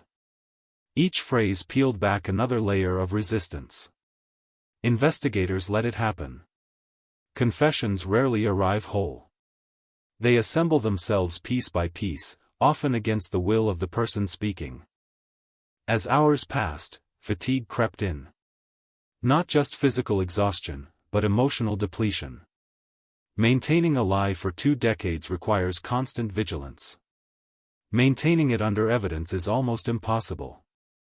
The suspect's voice changed, lost its practiced cadence, slipped into something more erratic, more human. Long pauses replaced confident answers. Eyes dropped to the table. Hands trembled slightly, then steadied, then trembled again. The first admission came quietly. Not the act. Just proximity. An acknowledgement of being there, of seeing her that day, of knowing more than had ever been disclosed. It was enough. Investigators exchanged brief glances, barely perceptible, the kind that communicates everything without a word. This was movement. This was the wall giving way. From there, the story unfolded unevenly, distorted by self-preservation and delayed remorse. The suspect spoke of an argument, of words that escalated too quickly, of a moment that felt smaller in memory than it must have been in reality. There was no attempt to dramatize it, no theatrical retelling.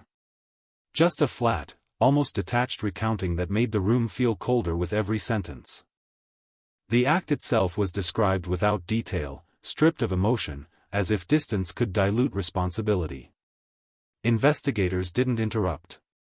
They didn't correct. They let the narrative run, knowing that accuracy mattered more than performance. The truth doesn't need embellishment. It carries its own weight. When the recording stopped, no one moved for a moment. Because hearing the answer doesn't end the story. It transforms it. Outside the station, the town began to react. Conversation stopped mid-sentence when the name was mentioned. People replayed old interactions in their heads, searching for signs they might have missed, moments that felt different now in hindsight. Familiarity became unsettling. Normalcy felt suspect. The idea that the answer had lived among them all along reshaped collective memory in uncomfortable ways. News coverage intensified. Anchors spoke solemnly. Experts weighed in. The phrase, "cold case solved," scrolled across screens nationwide, but those words felt inadequate, too neat, too clinical for something that had taken so much time and taken so much from so many people. This wasn't a victory. It was an unveiling. For the family, the confession landed like a collapse. They were briefed privately, shielded from cameras, from speculation, from the noise of public reaction. They listened to what could be shared, absorbed what they could, and broke under the rest. Grief returned in waves, sharper now because it finally had a shape. Knowing what happened did not soften the loss. It clarified it. It made it undeniable. They asked questions they had never allowed themselves to ask before. About her final moments. About fear. About whether she knew what was happening. Investigators answered carefully, aware that some truths heal and others only wound. Boundaries were drawn not to protect the case, but to protect the living. Legal proceedings moved quickly after that. Charges were formalized. Court dates scheduled. Statements prepared. Defense attorneys entered the picture, their role clear and unapologetic. They challenged procedure. They questioned timing. They argued memory and contamination and coincidence. That was expected. Cold cases invite skepticism by their nature. Time, they argued, erodes certainty. But DNA does not erode. Evidence does not forget. And the case they now faced was built not on nostalgia or rumor, but on convergence, on science, on patience rewarded by inevitability. As the accused was transferred, escorted through hallways lined with neutral faces, something subtle happened inside them. The performance ended completely. The shoulders slumped. The gaze dulled. The weight of the years settled in, no longer abstract, no longer avoidable. Consequence had arrived, and it was not interested in explanations. The town watched quietly as the story shifted from investigation to prosecution. There were no celebrations. Just a shared, uneasy acknowledgement that something long unresolved had finally been forced into the open. Closure, if it existed at all, would not come from a verdict. It would come from time, and even then, only partially. Because some wounds don't close. They scar. And as Ohio adjusted to a new reality, one where the unanswered had become answered, the cold case revealed its final cruelty: the truth arrives when it's ready, not when you are. The courthouse didn't look like a place where time could break, but that's what it did the moment the doors opened and the case file, thick, weathered, heavy with 2 decades of unanswered days, was carried into a courtroom that smelled faintly of paper, polished wood, and nerves. Outside, the morning air was sharp. Inside, it was tighter, warmer, crowded with people who had waited so long for this that they no longer trusted the feeling of arrival. This is what a cold case looks like when it returns to life. Not dramatic music. Not a sudden revelation. A calendar date on a docket. A judge's bench. A jury box filling with strangers who had not lived through 2001, who had not watched the posters fade in shop windows, who had not grown up with that missing name embedded in town folklore like a warning. 12 people, asked to hold decades of grief in their hands and weigh it carefully, as if truth can be measured without shaking. The family sat together, shoulders close, eyes forward. Their faces were older now. Not just older in years, older in the way long uncertainty carves itself into expressions, in the way hope and dread do not cancel each other out but coexist, exhausting, relentless. They had rehearsed this day in their minds 1,000 times, and still nothing prepared them for the sound of the clerk reading the case aloud, for the sterile formality of words that could never capture what it felt like to lose someone without explanation. When the accused entered, the room shifted. Not because of menace. Because of recognition. In small communities, a name is never just a name. It's a network of memories. A face seen at the store. A voice heard at events. A presence that once blended into normal life. Now that same person stood in a different light, flanked by attorneys, expression controlled, gaze forward, the body language of someone trained to reveal nothing. But the town revealed plenty. You could feel the weight of everyone thinking the same thought in different ways. You were here all along. The judge set rules. No outbursts. No gestures. No commentary. The court would move with precision, and the case would be built with evidence, not emotion. Yet emotion was unavoidable. It sat in every breath, every swallowed sob, every hand clenched tight in a lap. The opening statements began like a match struck in a room full of gas. The prosecutor spoke first, voice steady, tone careful, choosing clarity over theatrics. They told the jury this case was not about speculation, not about rumor, not about what people thought happened in 2001. It was about what the evidence showed now. They framed the timeline in clean lines. They explained how the disappearance began as an absence and evolved into a question that refused to die. They told the jury that time had not defeated truth, time had preserved it. In evidence boxes. In lab reports. In a trail that had waited for technology to catch up. Then the defense stood. And offered a different story, the kind that tries to make certainty feel slippery. They spoke about the dangers of hindsight, the risks of tunnel vision, the possibility of contamination, the natural erosion of memory. They reminded the jury that a case this old had gaps, that people forget, that assumptions grow teeth over time. They didn't have to prove innocence, they implied. They only had to show doubt. Doubt. That word landed hard. Because doubt is what the family had lived with for 22 years, and hearing it used like a legal tool felt like being pushed back into the dark after finally seeing light. The first witnesses established the world as it was then, the ordinary turning points that now looked like omens. Investigators from 2001, retired now, described the initial response. The house. The lack of obvious struggle. The sudden realization that this wasn't a routine missing call. They spoke of early searches, of door-to-door canvassing, of posters, tip lines, long nights, and the quiet horror of having nothing solid to hold on to. Their voices carried the fatigue of a case that had followed them long after their shifts ended. The jury listened, faces neutral, pens moving. To them, 2001 was history. To the family, it was still present tense. Then came the modern detectives. They spoke with a different confidence, not arrogance, but the assurance that comes from tools that don't rely on guesswork alone.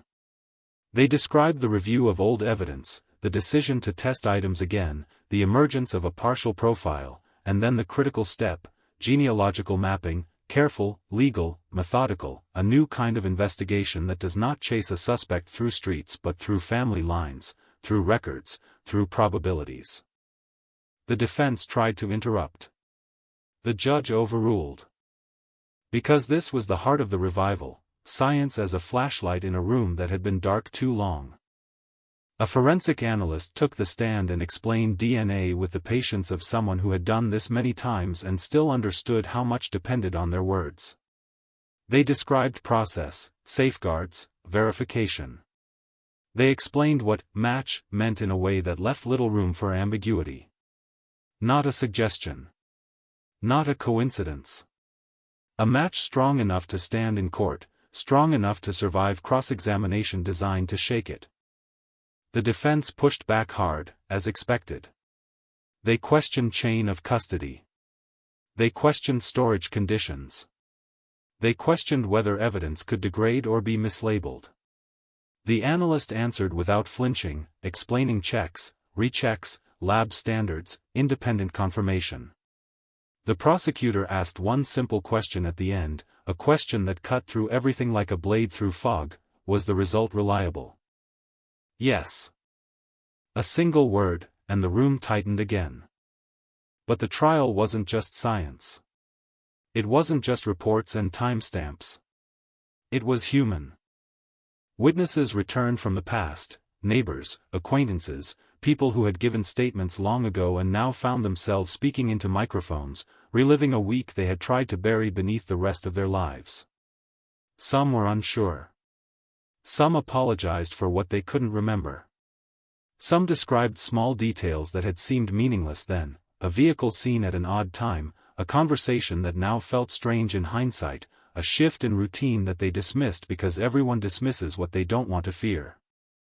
The defense tried to paint these memories as unreliable, as warped by years of rumor. And that argument had power, because it was partly true. Time reshapes recollection. It edits. It softens. It exaggerates. It confuses. But it does not invent evidence. And the prosecution kept returning to that anchor: the case was not being built on gossip. It was being built on what was left behind. Then came the most difficult day. The day the family took the stand. Not to prove anything scientific. Not to add to the timeline. But to bring the victim back into the room as a person, not an abstract, missing female, not a name on a poster, not a face printed in black and white. A family member spoke first, voice tight, hands trembling slightly despite visible effort to remain composed. They described the last morning in ordinary terms. Plans. Calls. Expectations. The kind of details that sound small until you realize they were the last ordinary things before everything became extraordinary. They described the first moment they knew something was wrong, the first missed appointment, the first unanswered phone call, the first creeping dread that turned into panic. They didn't dramatize it. They didn't need to. The courtroom listened to grief in real time, controlled but raw, held back by social rules that cannot contain what it means to lose someone and not know where the story ends. The defense sat still, faces neutral, because empathy is complicated in court. The jury watched, some of them blinking hard, shifting in their seats, hearing not just a story but a life interrupted. The prosecution never asked for graphic descriptions. They didn't need gore to make the point. They asked about the years. The waiting. The birthdays. The holidays. The empty chair. The constant half-life of maybe. They asked how it changed the family, and the witness answered with the honesty of someone who had no reason to protect anyone anymore.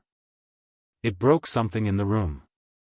Even the judge looked down for a moment, as if checking notes could shield them from the human reality of what was being said. Then the defense rose and cross-examined gently, careful not to appear cruel, but still doing their job, asking questions that implied uncertainty, suggesting that time had influenced perception, that grief had sharpened suspicion. The witness held their ground, voice steady now, the steel of long endurance replacing trembling. And then, finally, the prosecution introduced what everyone had known was coming.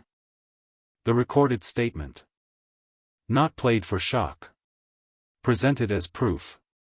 The audio filled the room, flat and clear, a voice speaking from a past that was no longer protected by silence.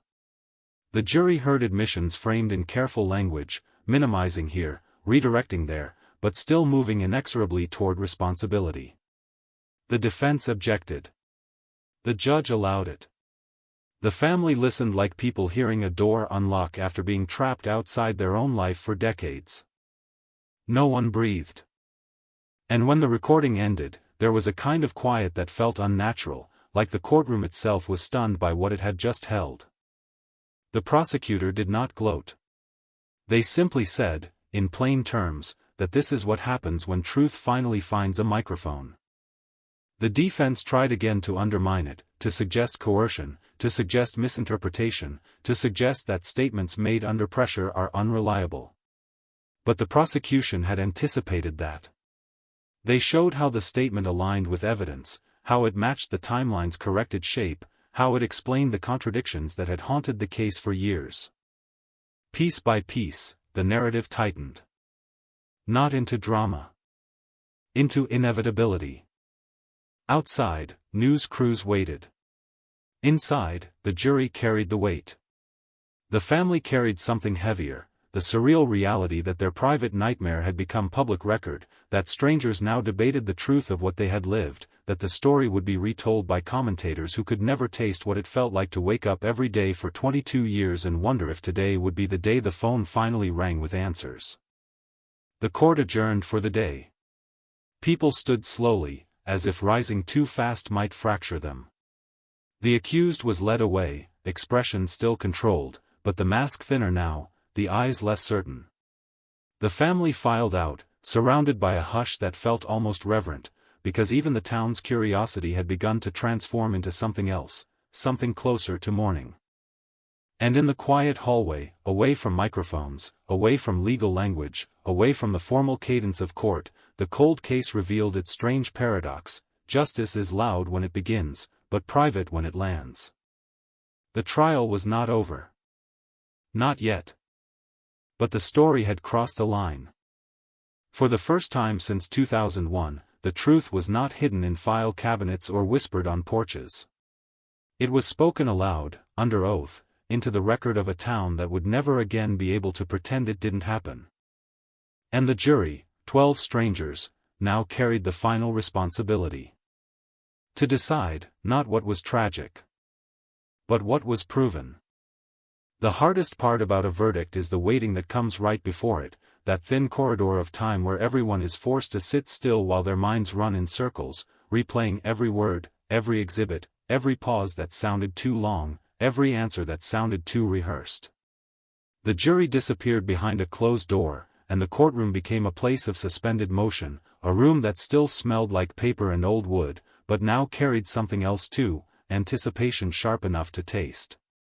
Outside, the hallway filled with quiet footsteps and whispers that died as soon as they were spoken, because even the people who had come out of curiosity could feel it now, the weight of 2 decades pressing toward a single moment.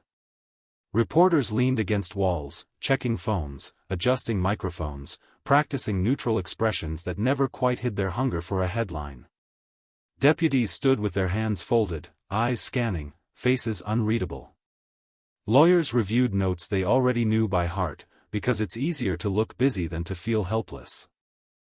And the family, older, tired, unbreakable in the way only long grief can forge, sat together like a small island in a sea of strangers. Their hands found each other without thinking. Their shoulders touched. Their eyes stayed forward, but you could sense their minds drifting back to 2001, back to the morning that split their lives into before and after. They had waited 22 years for the truth, and now that truth was trapped behind a door with 12 people they didn't know, 12 people who had slept normally last night, 12 people asked to carry an entire town's history in the quiet space of deliberation. Deliberations are never cinematic. They are methodical, human, imperfect. People talk. People argue. People doubt their own instincts. They return to evidence. They question whether they understood a sentence correctly, whether a witness sounded credible, whether the timeline was tight enough, whether the defense planted enough uncertainty to make reasonable doubt feel real. And in a cold case, the defense doesn't need to invent a better story. It only needs to make the existing story feel slightly less certain. But certainty is a strange thing. Sometimes it arrives not as emotion, but as math. As probability. As the quiet alignment of pieces that refuse to fit any other way. DNA is like that. Not loud. Not persuasive in a dramatic sense. Just relentless. A truth that doesn't care how long it waited to be spoken. Hours passed. Lunch came and went. People sipped water they didn't taste. Someone's phone buzzed and they flinched as if it were a siren.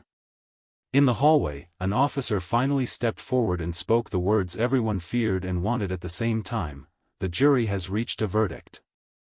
The courtroom filled again, the way a room fills with oxygen after holding its breath too long. The judge returned. The clerk prepared papers. The attorneys stood with practiced solemnity. The defendant was brought back in, cuffs unseen beneath the table, posture controlled, face composed like a mask that had grown heavy over the years. The family didn't look at them. Not at first.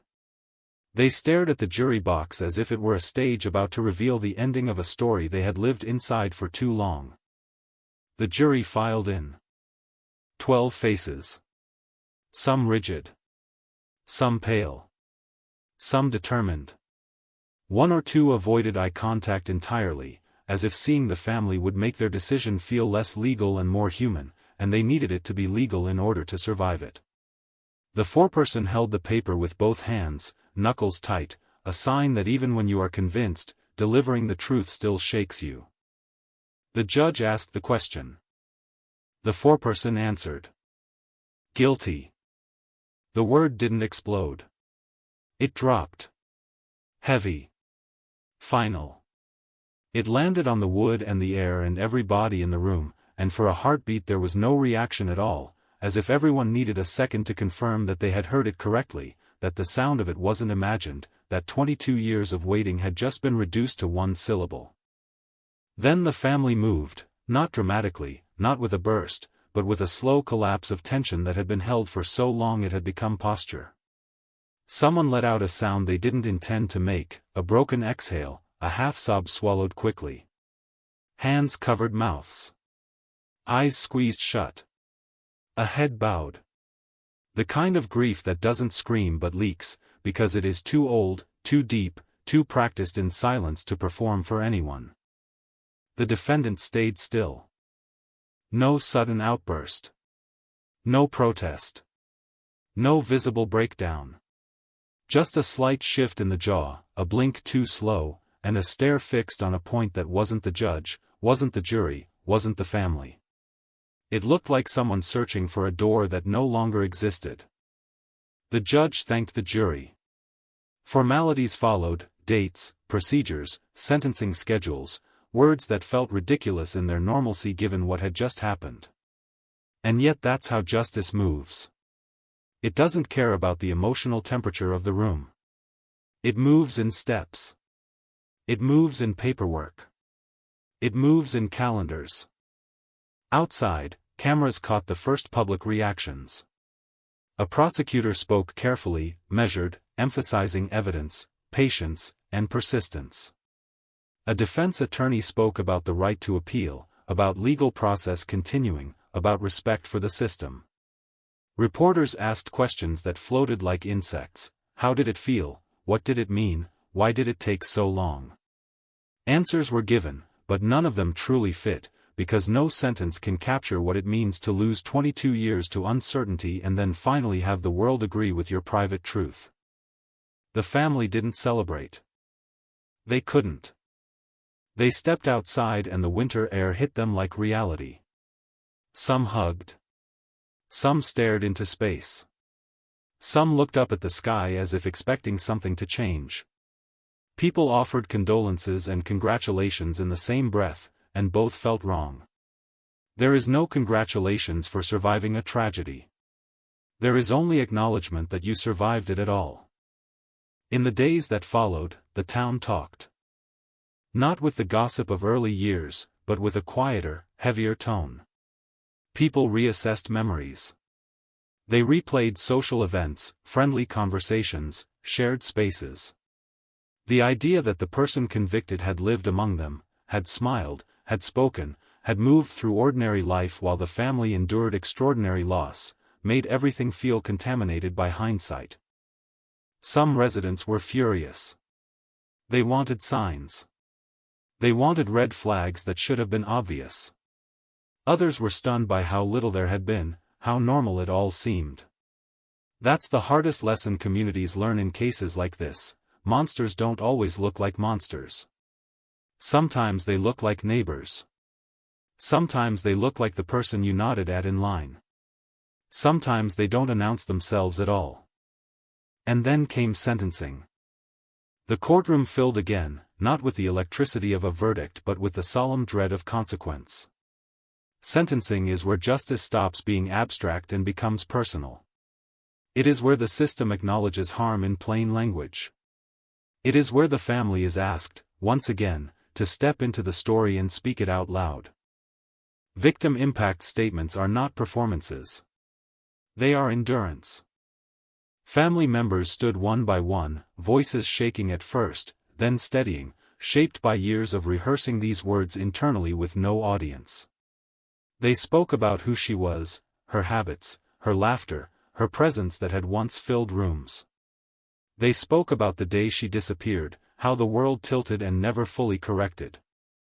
They spoke about birthdays celebrated with empty space, holidays colored by absence, the way time moved forward while they remained anchored to one unanswered question. They spoke about the town too, how the community's fear became part of daily life, how children grew up hearing the story, how trust thinned, how every unknown sound at night felt like it could be the moment another family joined the same nightmare. They did not ask for revenge. They asked for recognition. They asked for truth to be treated as sacred. They asked for the system to understand that the damage wasn't a single moment in 2001, it was 22 years of living with a wound that never closed because no one could tell them what happened. The defendant's attorney spoke about remorse. About regret. About circumstances. About the difference between intent and outcome. The words sounded careful, legal, polished, and the room received them with a kind of distant quiet, because remorse delivered through a microphone after a verdict rarely feels like remorse. It feels like strategy. Then, when it was time for the defendant to speak, the courtroom leaned forward in the smallest possible way. Not because they expected a full confession. Because people always hope, even in the worst cases, that there will be one clean moment of honesty, one sentence that doesn't deflect, doesn't minimize, doesn't hide behind language. What came was limited. Measured. Controlled. A statement that acknowledged harm without detailing it, that expressed regret without fully owning the depth of what had been taken, that hovered around responsibility without stepping directly into it. It was enough to satisfy procedure. It was not enough to satisfy the hunger for truth that had driven the family for decades. The judge listened, expression unreadable. And when the judge spoke, the room stilled again, because judges don't speak for themselves in moments like this. They speak for the system. They speak for the boundary between a community and chaos. They speak to the message that must be sent: time does not erase accountability. The sentence was handed down. Firm. Heavy.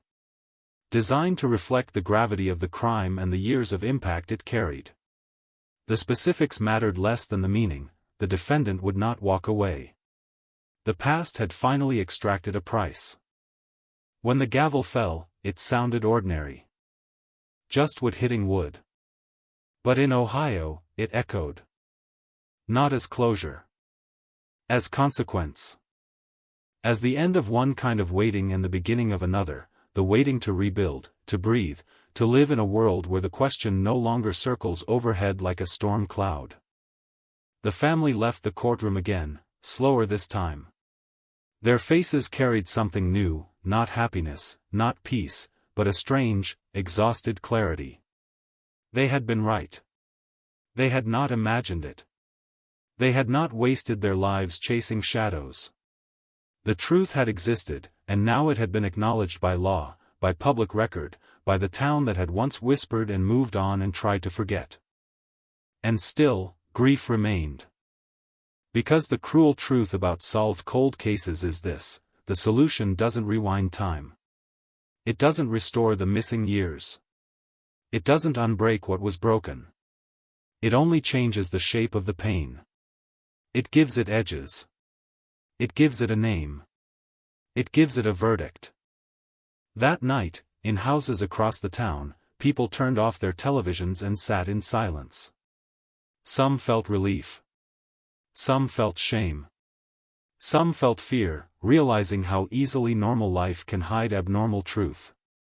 And somewhere, in the family's home, a light stayed on, not because they were afraid of the dark, but because after 22 years of uncertainty, it felt wrong to sit in darkness at all. The case was solved. The truth was known. But the story, this story that began with absence and grew into a town-wide haunt, still had one last thing to do. It had to leave a mark. A final echo. A lesson written into the community's memory, not as entertainment, not as a headline, but as a warning that the past can wait longer than anyone expects, and when it returns with receipts. After the sentencing, the town didn't snap back to normal. It tried to, the way a body tries to return to its old rhythm after a shock, but normal had been permanently altered, and now there was proof of it stamped into public record, the kind you can't talk your way around, the kind you can't soften with time. People kept going to work, kept buying groceries, kept driving the same roads, but everything felt faintly rearranged, like furniture moved in the dark. The streets were the same, yet the air carried a new awareness. The past had been living here, breathing here, blending in so well that no one could swear they would recognize it if it happened again. The family went home carrying two truths that collided every time they tried to rest: they finally knew, and they could never get her back. That combination doesn't bring peace. It brings a strange silence, the kind that follows years of noise, when the brain has grown so used to searching that it doesn't know how to stop.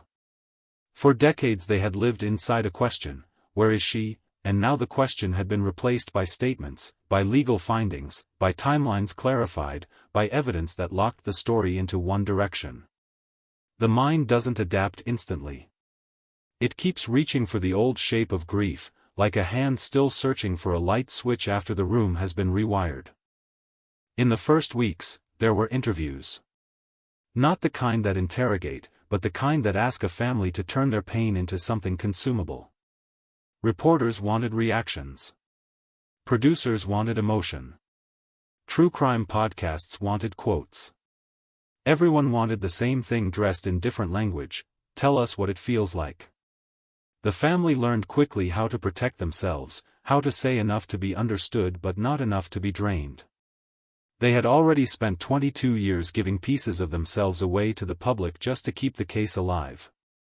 They weren't going to surrender what was left now that the truth had finally arrived. But the community could not look away. Because the conviction didn't just solve a mystery. It revealed an uncomfortable reality: the person responsible had been part of the town's fabric. People began rewriting their own memories without meaning to. They replayed old conversations, old smiles, old encounters that had felt ordinary at the time but now looked like disguises. It wasn't just fear. It was betrayal, the kind that doesn't come from a stranger but from proximity, from realizing that the boundary between safety and danger had never been as solid as everyone wanted to believe. Some residents were angry at law enforcement, not because the case was solved, but because it took so long. They asked questions out loud that had once been whispered. Why didn't we catch it sooner? Why did the early leads go nowhere? Why were certain people not examined harder? Those questions were inevitable, and investigators expected them, because when a cold case ends, the ending rewinds the story in everyone's mind, and hindsight becomes a weapon that points blame in every direction. Detectives answered carefully. They explained resources. They explained limitations. They explained how technology had changed, how methods in 2001 could not always deliver what methods later could. They spoke about evidence preservation, about the importance of not forcing a conclusion without proof, about the thin line between suspicion and probable cause. Some people accepted it. Others didn't. In grief, people look for somewhere to place the weight, because carrying it alone feels unbearable. The defense team filed motions, as expected. Appeals were discussed. Legal arguments resurfaced like aftershocks. The family hated hearing those words: appeal, review, reconsideration, because to them it sounded like the world trying to reopen something they had just barely managed to close. But the justice system has its own tempo, and it does not match the tempo of human healing. The family learned, again, that resolution is not a single moment. It is a series of moments, some quiet, some cruel, all requiring endurance. Then came the questions no verdict could answer. Questions about the years. Not the year of the crime, but the years after it. How did the person live with it? How did they sit at tables, attend events, make small talk, watch time pass, while a family lived in suspended grief? Those questions burned in the town's imagination, and they burned in the family too, because they pointed to something almost unbearable: the idea that one person had carried the truth privately while everyone else carried uncertainty publicly. People want monsters to look like monsters. They want evil to announce itself, to wear sharp edges, to be easy to spot. But real cases rarely give that comfort. Often the most disturbing detail is not what happened, it's how quietly life continued afterward. How normal everything seemed. How the person responsible still had mornings and routines and ordinary days, while the family of the missing person had only half days, days split by the need to search, to remember, to wonder. In private, investigators continued their work even after the courtroom emptied, because solving the case wasn't just about conviction, it was about clarifying every remaining thread. They conducted follow-up interviews to confirm details. They combed through old notes one more time to ensure no other involvement existed, no overlooked accomplice, no missing context. They checked and rechecked the chain of events, because truth in court is one level of truth, and truth for a family is another. The family didn't want theory. They wanted as much certainty as the world could provide. A meeting was arranged, quiet and controlled, between detectives and the family, not to reopen wounds but to answer what could be answered. The room was small. The tone was gentle. There were tissues on the table because someone had learned, through experience, that even the strongest people can shatter in a soft chair.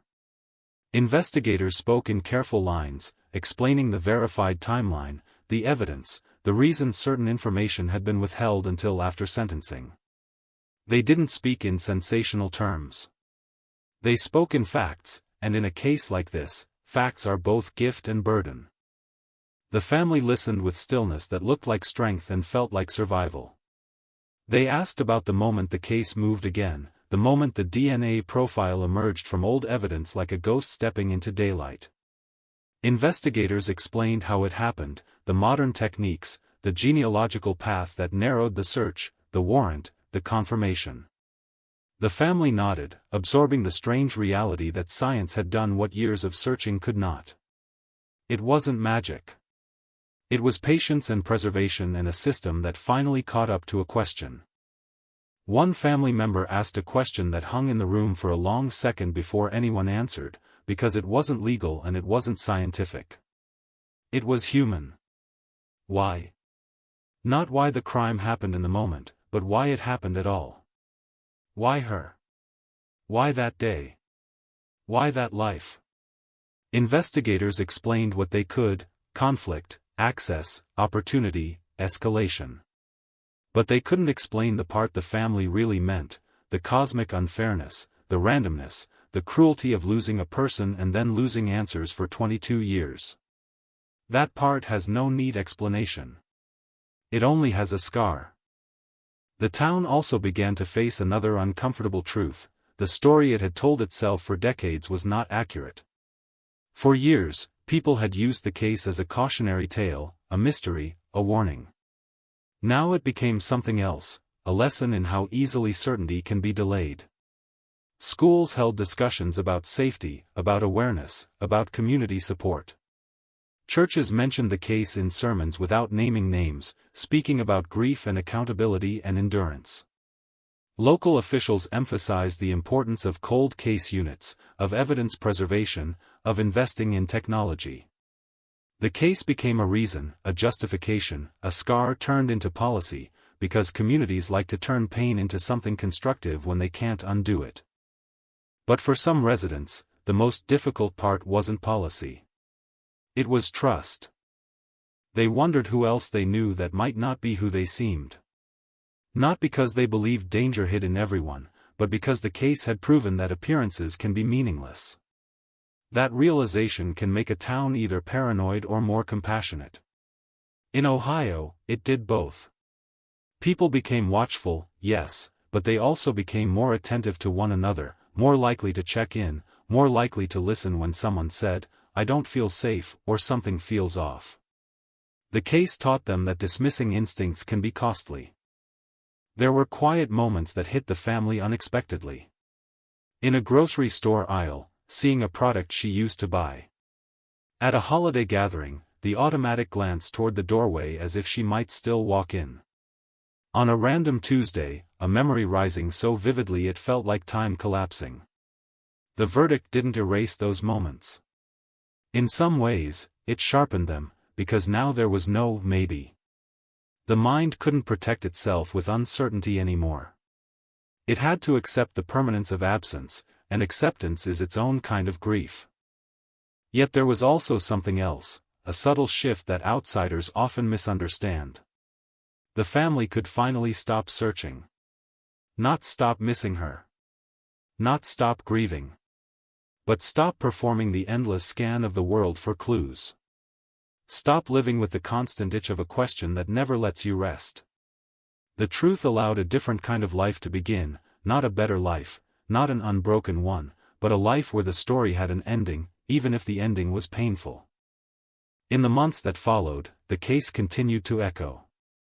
Documentaries requested interviews. True crime communities dissected details online. Some people argued over motives. Others argued over responsibility. The family avoided most of it, because they did not want their loved one's life reduced to content. She was not a plot twist. She was not a hook. She was a person who had been stolen from ordinary time, and the family's relationship with her memory was sacred, private, not meant to be consumed by strangers who would move on to the next headline. Still, the town couldn't entirely avoid the spotlight. Cold Case Solved After 22 Years is the kind of story that travels, because it promises what most mysteries don't, an answer. It reassures people that time doesn't always win, that truth can survive storage boxes and fading ink and the erosion of public attention. It offers hope to other families living inside their own unanswered question. And in that way, the Ohio case became more than one town's trauma. It became a signal flare: don't stop preserving, don't stop caring, don't stop pushing. But hope has a shadow. Because every solved cold case also implies the existence of others still waiting, still sleeping in evidence rooms, still trapped in the gap between what happened and what can be proven. Ohio's story ended, but it reminded everyone that endings are rare, and when they arrive with a cost. One evening, months after sentencing, the family visited a place that mattered to them, not a dramatic location, not a crime scene, just a quiet space where they felt closest to her memory. They stood together without speaking much, because some truths don't need words. The wind moved through bare branches. The sky dimmed toward night. Someone placed flowers. Someone else touched the ground lightly, as if greeting a presence that couldn't answer back. They didn't ask for miracles. They had already learned that miracles aren't part of this kind of story. They stood there simply acknowledging, "We found you, in the only way we could, after all this time." And as they turned to leave, the town behind them still held the echo of that verdict, that confession, that final shift from missing to known. The case was solved, yes, but its last chapter wasn't court. Its last chapter was this: a community forced to accept that the past had lived beside them, and a family finally allowed to stop searching in the dark. The cold case had been awake for months now, and it had done what it came back to do. It had spoken. It had named what was hidden. It had rearranged a town's memory. And now, with the truth finally anchored in fact instead of rumor, there was only one thing left to face, one final weight, one final breath of the story that still lingered in the air like fog at dawn. Because even after the verdict, even after the sentence, the question that haunts every solved cold case remains, quiet and unavoidable. What do you do with the truth once you finally have it? The last chapter of a cold case is never written by a judge, never sealed by a sentence, never finished by a headline that declares the mystery solved, as if that word is capable of stitching time back together. The last chapter is written in quiet kitchens and empty bedrooms, in the first ordinary morning that arrives after decades of extraordinary waiting, when the house is still, the coffee brews, the day begins, and the mind reaches automatically, instinctively, for the old question, only to find it gone, replaced by something heavier, something that doesn't move when you push against it. Truth. Truth doesn't give back the missing years. It doesn't refund the birthdays that passed like ghosts, the holidays that felt like rehearsals for grief, the countless nights when the family lay awake listening to the smallest sounds, imagining footsteps that never came. Truth doesn't return the version of the town that existed before 2001, when doors were left unlocked and people didn't think twice about a familiar face. Truth doesn't fix. It clarifies. And clarification can be its own kind of pain, because it forces the imagination to stop wandering and accept the shape of what really happened. For 22 years, uncertainty had been a strange companion. Cruel, yes, but also oddly flexible. It allowed hope to survive in places it shouldn't have. It left room for theories, for miracles, for maybe. It kept the door open, a crack, for the impossible. Now the door was closed. Not slammed. Not violently. Just closed, gently but firmly, with the kind of finality that makes your chest tighten even when you asked for it. In the weeks after everything ended in court, the town tried to narrate the story back to itself. People love narratives.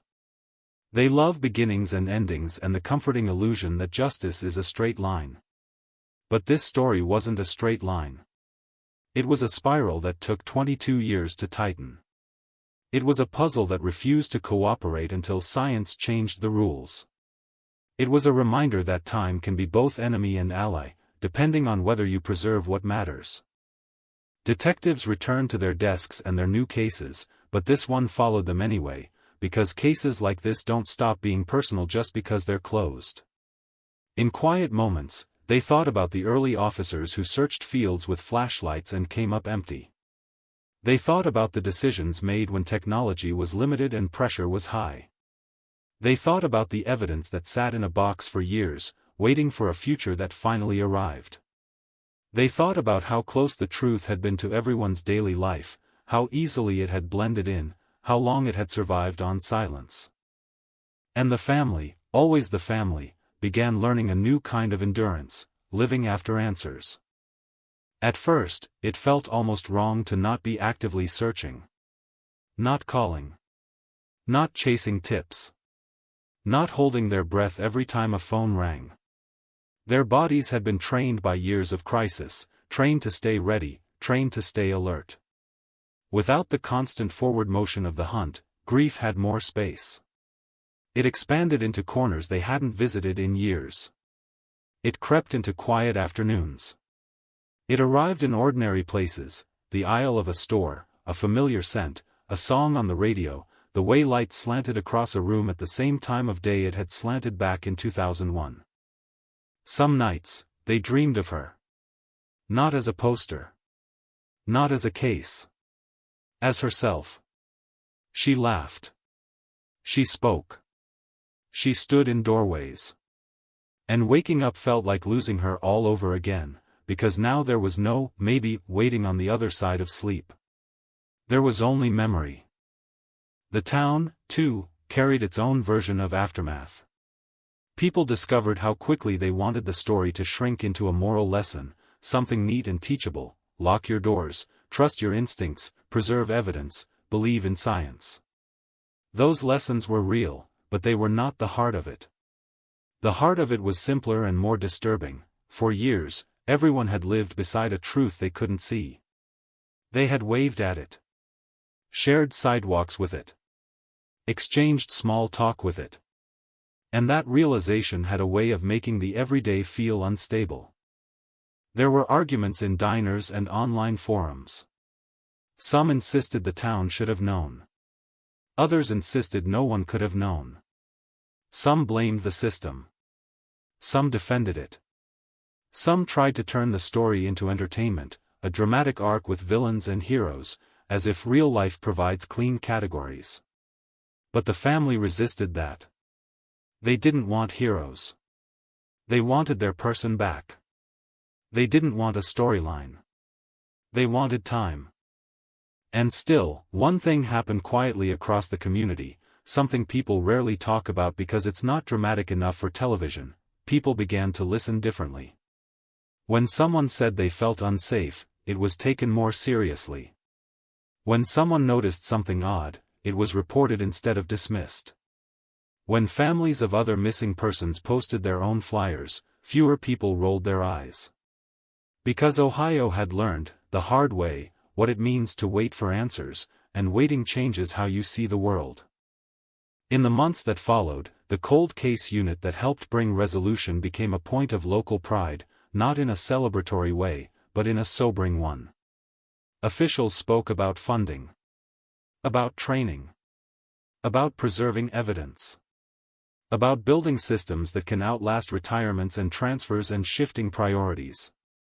It wasn't glamorous, but it mattered. Because the real legacy of this case, beyond the verdict, was proof that persistence can outlive silence, that truth can survive if you store it carefully enough. Yet even with all that, there were still questions that did not fit into any official report. The family wondered about the moments no one could verify. The thoughts no one could document. The small, private choices that turned a normal morning into the beginning of a nightmare. They wondered if there had been a moment when she sensed something wrong, a moment when instinct sparked and had nowhere to go. They wondered how close she had been to help, how close to ordinary safety, how quickly everything had changed. Investigators could answer what evidence allowed. They could explain timelines and procedures and results. But the most human questions, why her, why then, why this life, remain unanswered even when a case is technically solved. That's the paradox, a solved case can still leave you with an unsolved ache. And then came the day the family did something simple. Not a ceremony. Not a public statement. Just a gathering, small, quiet, where they spoke about her without speaking about the case. They told stories that had nothing to do with disappearance or evidence. They remembered the way she took her coffee, the way she laughed at her own jokes, the way she hummed when she was distracted, the way she made ordinary moments feel warmer. They let themselves talk about her as a person again, not as a mystery, not as an absence, not as a headline. It was the closest thing to closure they would ever have. Not because it erased anything, but because it reclaimed something. The case had stolen more than a life. It had stolen the ability to remember without pain. For years, every memory led back to the same empty question. Now, slowly, the family began to loosen that grip. Not because grief ended, but because it evolved. The truth, brutal as it was, allowed memory to breathe again. On a winter evening, long after cameras had moved on and commentators had found new stories to consume, the town looked like it always had. Street lights. Parked cars. Warm windows glowing against cold air. From the outside, nothing announced that anything had changed. But inside the people who lived there, something had shifted permanently. They understood now that safety is not a guarantee. It's a practice. A vigilance. A community decision. And that understanding carried a strange kind of unity. Not the unity of celebration, but the unity of shared mourning, the recognition that everyone had lived under the shadow of this story, and now the shadow had a shape. Somewhere in the evidence room, the boxes were relabeled. The case was moved from open to closed. The file was archived, not forgotten, but filed away with the neatness of bureaucracy that tries, and fails, to capture human catastrophe in folders and dates. For the system, closure is a checkbox. For people, it's a lifelong negotiation. Because even now, even after the guilty verdict, the family still woke up some mornings feeling as if they were back at the beginning, as if the phone might ring with a tip, as if the door might open and she might step through it with an apology and a smile. The brain plays tricks like that. It refuses to accept finality on schedule. It mourns in loops. And yet, over time, those mornings became less frequent, less sharp, replaced by a quieter sadness that didn't feel like drowning, more like carrying. What do you do with the truth once you finally have it? You don't frame it like a trophy. You don't display it like a victory. You hold it carefully, like something that can cut you if you grip it too hard. You let it settle into your life slowly. You allow yourself to stop scanning the world for answers. You begin, in small ways, to live forward again, not because the past stops mattering, but because the past has finally spoken, and there is nothing left to chase. And in Ohio, the cold case left behind a final echo, one that didn't belong to reporters or prosecutors or courtroom walls. It belonged to the family, standing together in a quiet moment, feeling the strange emptiness that comes when a long war ends and you realize the battlefield is now inside you. They had fought for truth. They had won it. And now they had to learn how to carry it. The town would remember this story for generations. Not as entertainment. Not as a twist. But as a warning that time does not bury everything, that silence is not the same as innocence, that evidence matters, that persistence matters, and that sometimes the only thing stronger than fear is the refusal to stop asking. Because cold cases don't die. They wait. And when they finally speak, they don't offer comfort. They offer the only mercy they have left, an ending. Not a happy one, but a real one.